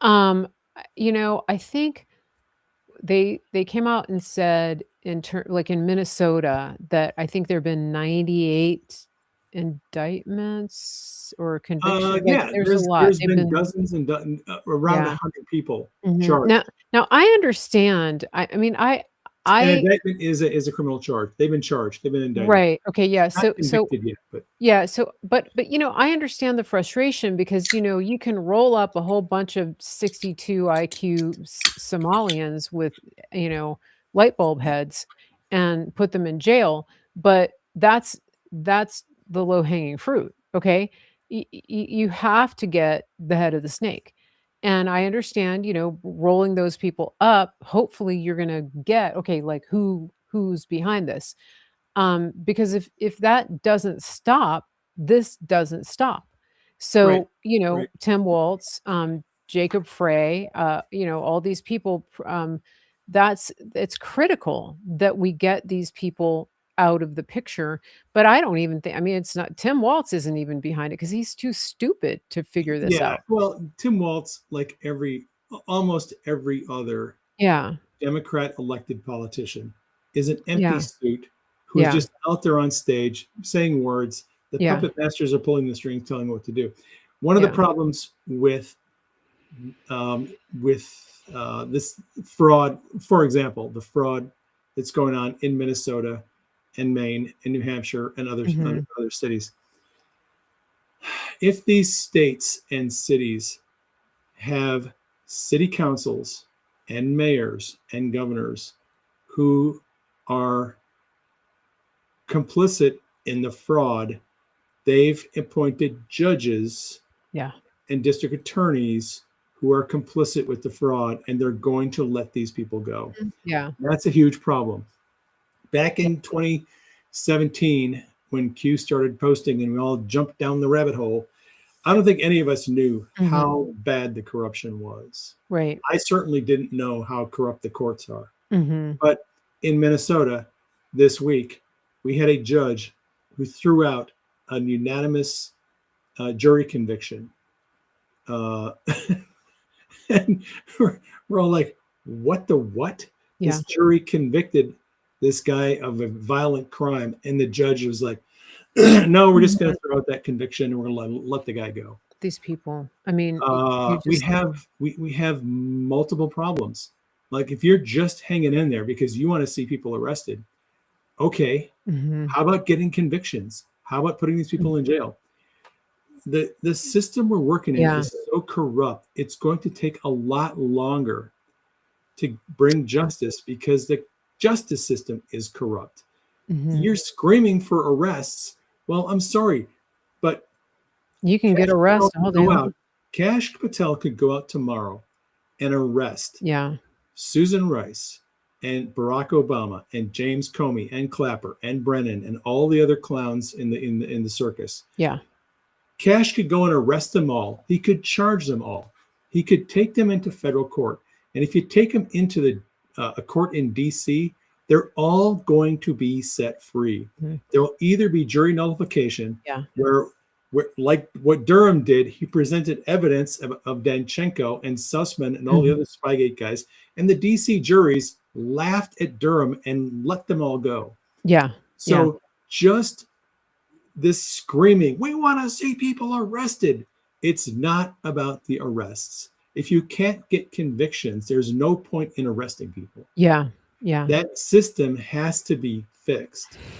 yeah, And it is going to take a lot longer than any of us anticipated. So you mhm. might as well put on your big girl pants and buckle up because it's going to Well, be a slog. It's going to be a fight. yeah. Like this isn't going to happen overnight. One thing too, I think people need to understand. So, if you do bring these people in and a case gets dismissed, right? So let's say it's dismissed with prejudice. So it can't be brought up again. Like it's over. So you Right. lose any chance that you have of actually in enacting Right. justice against these people. But, And yeah, I you get one swing, one bite at the apple, and that's yeah, it. and that's it. And so then they get off for forever. So I think there must be I mean, there has to be some kind of strategy behind it, which is, get the ones you can and work in the jurisdictions that you can and use JAG when you can. Right. And Well, but and to the point, understand the they figured out that yeah, if you bring charges in Virginia or DC, you're not going to get convictions. It's not going to happen. yeah, yeah. So they had to come up with a different plan, and that plan Mhm, was to, well, you know, they went after Trump at Mar-a-Lago when they raided his house. That's the scene of a crime. That gives jurisdiction to Florida, and we can mhm. get a fair and impartial jury in Florida. So bring the charges there, right? That's a better plan, Yeah. and they're probably going to get convictions on a lot of these people in the grand conspiracy. And don't worry about the statute of limitations. So, with a conspiracy, a criminal conspiracy is a felony. And the interesting thing about conspiracies is the statute of limitations is on a rolling basis, and it doesn't start until the conspiracy ends. You have to, if you're a conspirator in some criminal conspiracy, you have to take steps to withdraw from the conspiracy. And when you take steps to withdraw from the conspiracy and you say, hey, these people are evil, they committed crimes, I'm out, I'm not Mhm. with them anymore, I am no longer a part of this conspiracy, then the statute starts to run. And no one involved in the Spygate conspiracy has Mhm. withdrawn yet. So the statute of limitations is going to continue, and it's not going to end because none of these people are going to withdraw from the conspiracy. So don't worry about that. It's not even an issue. Um, it's whether it's conspiracy against rights, conspiracy against the United States, conspiracy under the color of law. There's a whole lot of different uh, criminal statutes they can charge these people under. Mhm. And some of them are very serious. Some of them carry up Yeah, to 20-year yeah. sentences. So, look, be patient. You just got to let the system do what it's going to do. You got to let these guys give them a chance to do what they have to get done. I did want to really quickly switch gears for a minute to what Trump is doing with tariffs. Speaking Yeah. of wins, so when Trump in March, when Trump announced that he was going to impose tariffs on all these different countries and their goods And that that they're was good. That bringing in, was the end of the world. it was the end of the world. It was the financial Armageddon. Oh my God, he's going to crash the markets and the stock market's going to die. And it's over. We're done. And then we find out, oh, wait a minute, hang on. The money that Trump is bringing in from tariffs is A lot of money. in the trillions. Yeah. So the in the tens of trillions, and here's how. So it's not just the money that the Treasury is bringing in from the tariffs. It is also the fact that when all these companies realize, oh crap, we have all these phones, Apple, that are built overseas, and it's going to cost us a lot more to import those phones. So maybe we should start making the phones in the United States. And all these other companies, the car companies and the computer companies, electronics and everything else, they're all like, I have a friend who works for a Danish pharmaceutical company. It's the largest company in Denmark. That company immediately, as soon as Trump announced the tariffs on Denmark, he said, mate, this is Peter Coco, my friend from Australia. Mhm. He goes, mate, our company is dying to figure out how they can move production into the States because they cannot swallow these tariffs. So that a lot of companies all of a sudden are like, we got to figure out how to make things in the United States. We have to start manufacturing. Imagine that. In the States. Imagine that. So now we have over $20 trillion of investment coming into the United States Mhm. to build things here in our country. On the economic front, we finished off the year with GDP growth of around 4.5. It's 4.3%. Germany, Italy, the UK, Russia, all their economies are flat. Some of them are in recession. The expected GDP was around 3.3, and we came in at 4.3. What was it under the government shut. under the AutoPen? What's that? What was it under the AutoPen administration? I don't remember what it was under the AutoPen administration, but the economy is growing. The price of crude oil is down to $57 a barrel. Here in Arizona, we are paying under $3 a gallon for gas for the first time. Yeah. So I can't remember when. I remember during the Biden administration, it was getting close to $5 a gallon. Yeah. So the price of gas is almost half now what it was under Biden. Yeah, I think we were in North Carolina last week, and I think it was like $2.31 for regular. Yeah, we were paying $8 a dozen for eggs. They're back down to like $4.50 a dozen for eggs. For good eggs. For good eggs, and yeah, not the crappy ones. Yeah. So what Trump has done economically is I think is remarkable, even though he's working against deep state operatives like Jerome Powell, who refused to lower interest rates when he should have, who kept them high, who kept, and that messes up the cost of buying a house. That's why you have a lot of, pissed off people who would love to buy a house, but they can't afford the mortgage. I don't know what Trump's plan is.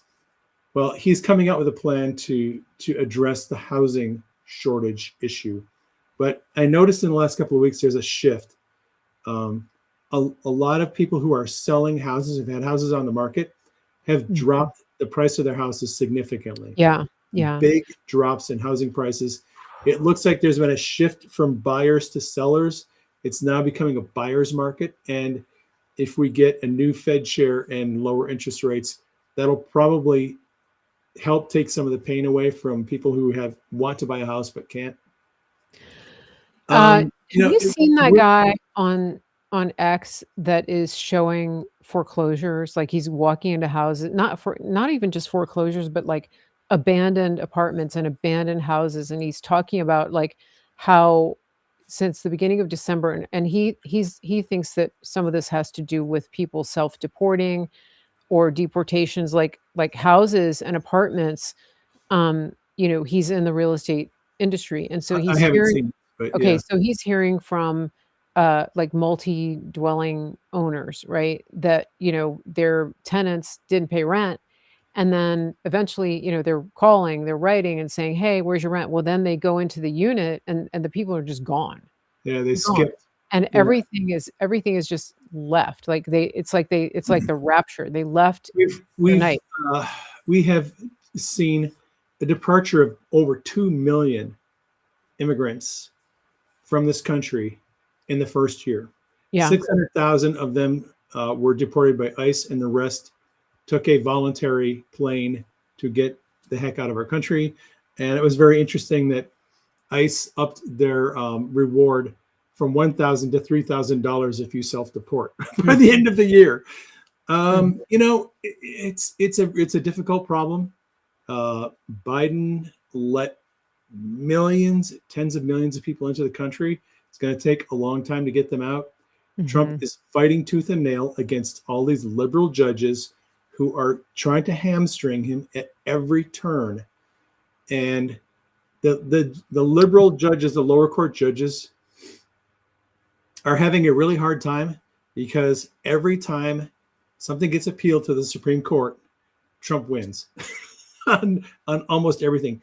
This recent setback with respect to the National Guard was like the first Supreme Court victory that Supreme Court decision that went against Trump in memory. I think he's only had 2 or 3 that have gone against him, and he's had probably 5 or 6 times as many Supreme Court decisions in his first term this time around than any other president ever.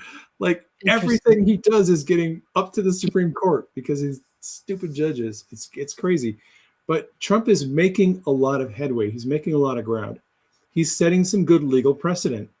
There are challenges to some former Supreme Court cases that are going to be decided, probably overturned, on things like, I don't know, birthright citizenship. That's coming up. That's probably going to get overturned in February or March, right? It'll come up soon in the next year. A lot of these cases that the Supreme Court's going to decide are going to change the trajectory of this country for a long time. It's a painful process. Everyone gets angry because these damn liberal judges just keep on. Yeah. They've been told by the Supreme Court, you don't have the right to impose a nationwide injunction on an issue that only matters to one plaintiff. They just keep doing it. They keep doing it anyway. Yeah. Like, it's crazy how these rogue judges are just insistent that they're going to stand in the way. Yeah. But well, nevertheless, Trump is moving the football down the field, and he's getting some wins. It's what, it's like in the book of Song of Solomon, he talks about the little foxes that just destroy the vineyard. That's part of what this is. It's that the death by 1,000 the left, right? Yeah. They just, it's like they're just going to keep doing everything they can. I mean, it's like you're in a perpetual motion machine stuck with Eddie Haskell right there, just pestering you the whole time. And that's what the left is. It's like your worst nightmare come true, that like Eddie Haskell is Velcroed to you. That's that would be a nightmare. Right? For sure. Yeah. And that's the left. And I mean, look at these people out there obstructing ICE. Who in their right mind? All right. Let me just say something. So imagine if you're, Linda Lefty, okay, and you're middle-aged leftist woman, you went to the Pussy Hat March, all that, okay, and you live in probably a gated community, you drive a Volvo, you pretend to be virtuous, etc., and you wear like no makeup, you don't shave, your hair is gray, everything's gray, and you get it. So anyway, let's just say that you show up, the cops show up at your door and they say, hey, we need to let you know that there is a dangerous fugitive that we know is in your neighborhood. We know for sure that this person resides next door to you. And we have all the evidence we need. We're seeking information. We think that he might have left town. We just want to know, like, have you seen him? Have you blah, blah, blah, right? So Linda Lefty, of course, is going to go, oh, yeah, I saw, he drives a such and such. And, because she's going to be concerned, like, we don't want this person in our neighborhood. Okay, then you flip it. And the media and NPR tells her, all of a sudden, Linda Lefty, that because the neighbor is brown and they're an immigrant, that they are just, they're virtuous beyond imagination. And they cannot fathom a world in which the federal law enforcement would show up looking for an actual criminal to remove from their neighborhood, because they have been so gaslit and brainwashed into thinking that there's an inherent virtue in being brown and having a name you can't pronounce, that they have to get out there and endanger their own lives and the lives of other people to stop this. Where if it was the other way around, and they knew that it was a dangerous criminal and maybe his name was John Smith or whatever, there would be no question that they would be cooperating with law enforcement. But these people have gone insane. And it's toxic empathy. That's what that is. It's suicidal empathy. Yeah, that's a really good illustration. Good way to put it. Thank you. Yeah, because she would be the first one on the next door. The police came to my door. They said there was this. Everybody be on the lookout. But now they're like, ICE is here. Oh yeah. Well, she would be a Karen Oh, if it was some white guy wearing a wife beater T-shirt yeah. who was, Yeah, the neighborhood watch would be activated, and here's the thing, it's uh, crazy to me because, they're out there saying things like, "He's my neighbor, he's a good person." What? You don't know him, right?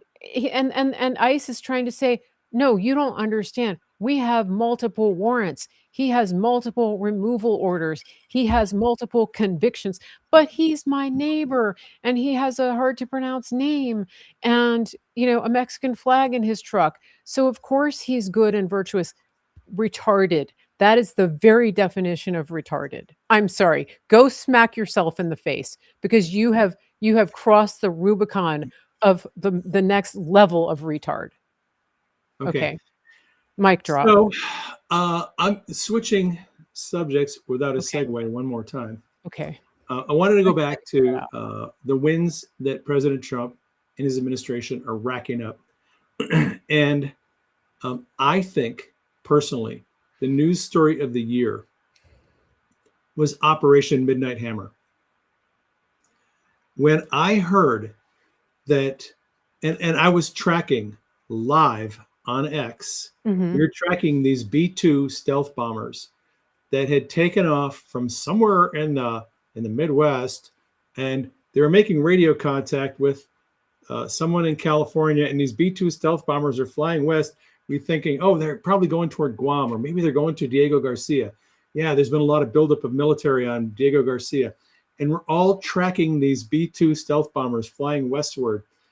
And then the next day, we find out that 7 B-2 bombers flew eastward, flew over Iran, and bombed the That's crap out of their right. nuclear weapons facility, flew back, never touched the ground, 37 hours in the air.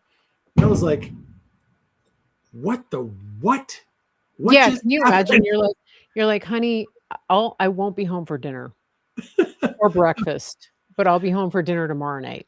Right. And then we find out the next day, some random guy on Twitter actually posted, he's like, hey, check this out. I got like half a dozen B-2s. They're flying over my field. I'm east of the Air Force Base, and they're all going eastward. And everyone just like didn't believe the guy. They were like, "Nah." Some guy standing out in his cornfield watching B-2 bombers flying toward Iran. But we had been told by many people Yeah. on the left and the right Mhm. that this was going to be another forever war, Right. that Trump was going to get us into this forever war with Iran, and it was going to be another, everyone from Alex Jones to Tucker Carlson Mhm. to everyone else. Yeah. They're like, Trump's a warmonger. He's not the deep state. This is going to just blow up in our faces, and we're going to be troops on the ground. And I was like, you people are idiots. You people. And he literally just completely takes out their nuclear weapons facilities. It's over with one bombing mission, flies them back.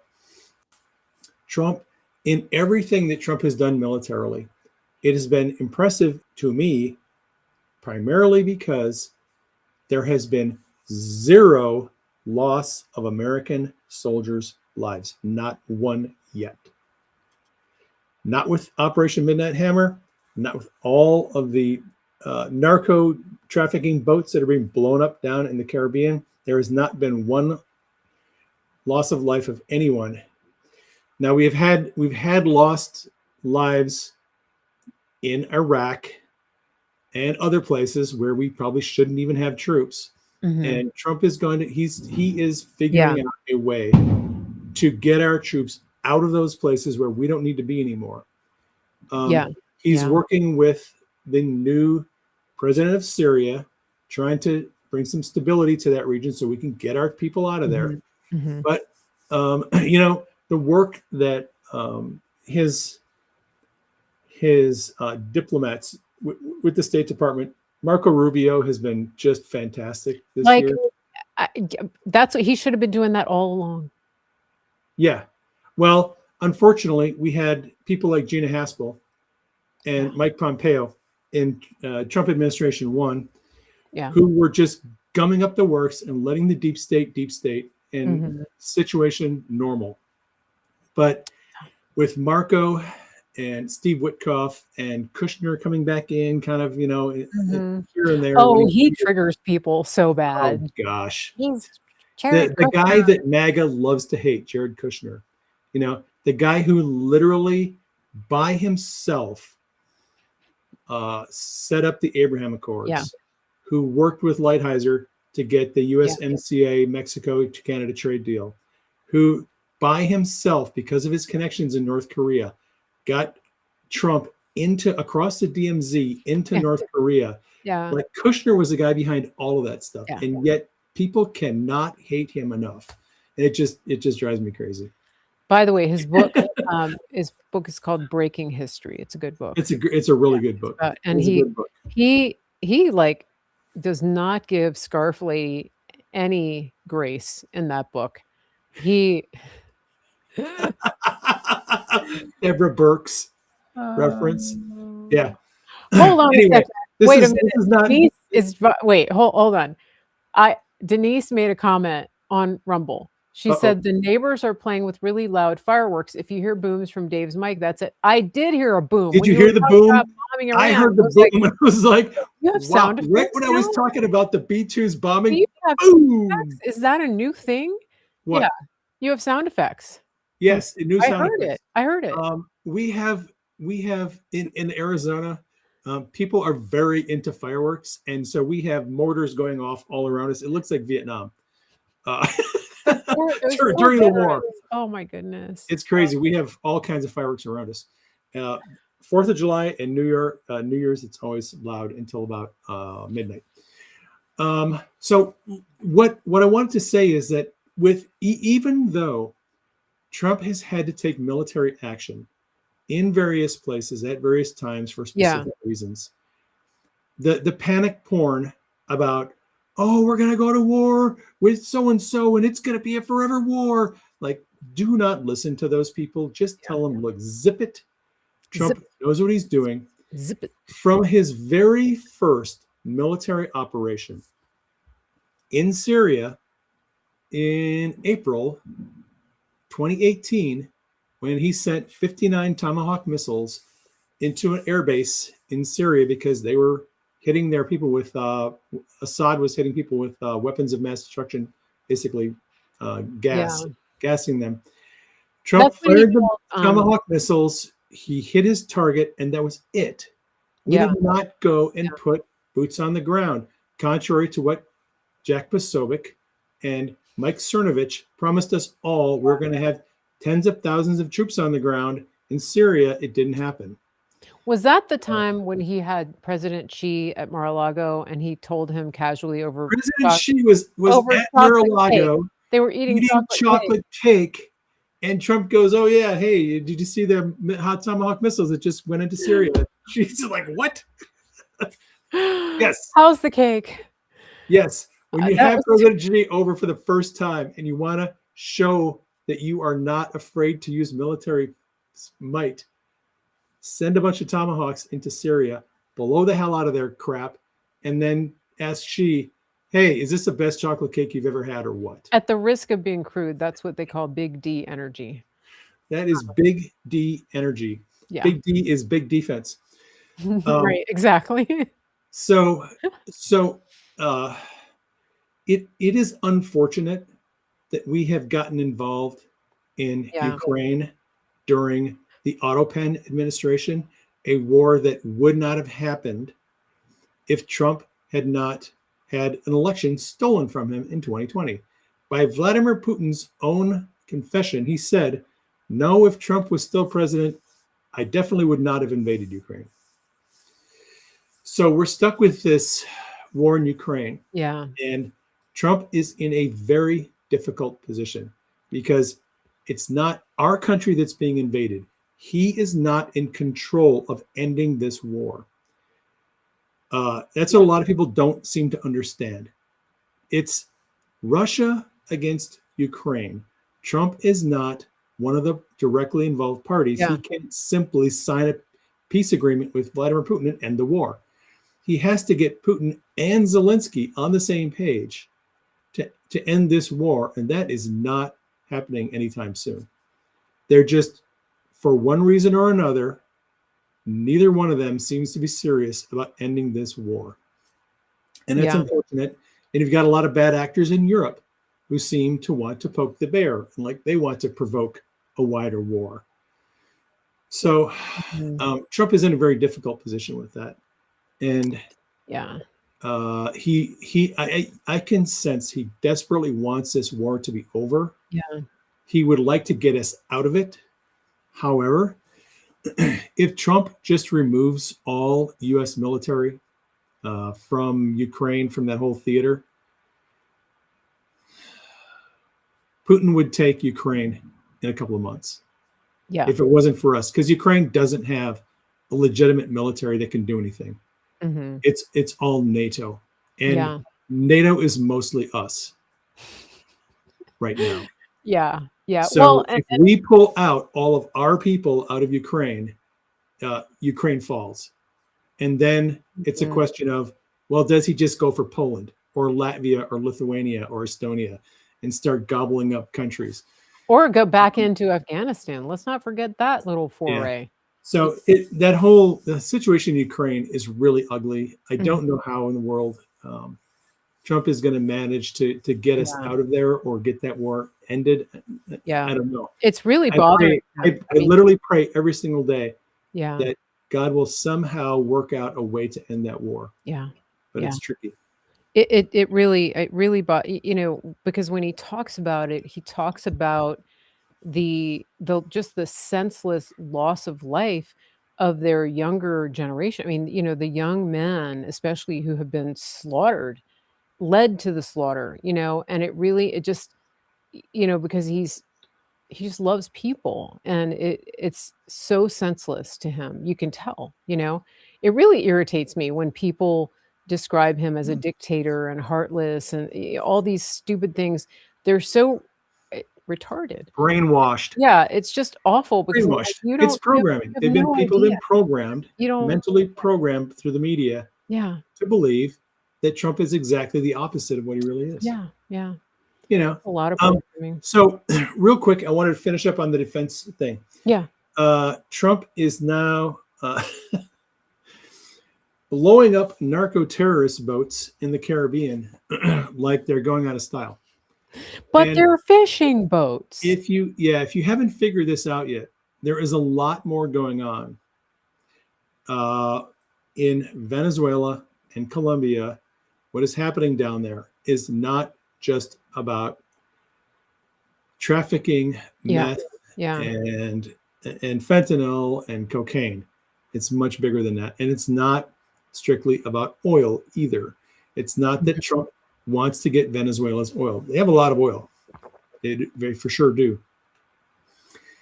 What we noticed in 2025 was Trump's re-implementation of the Monroe Doctrine. Monroe Doctrine was a policy developed a century ago that was essentially an attempt to keep European colonizers like France and Great Britain and Spain, keep them the hell out of our hemisphere and stop trying to take over and influence countries in our sphere of influence in the West. And so Trump has reintroduced the Monroe Doctrine, where he is basically telling Vladimir Putin, President Xi, and other parties who have been running their influence operations in our hemisphere, he's telling them, look, it's over. I know what you're doing. I know that you've taken control of Panama, President Xi, and I know that you have plans to take over the other countries in South and Central America, President Xi, and we're not going to allow that to happen anymore.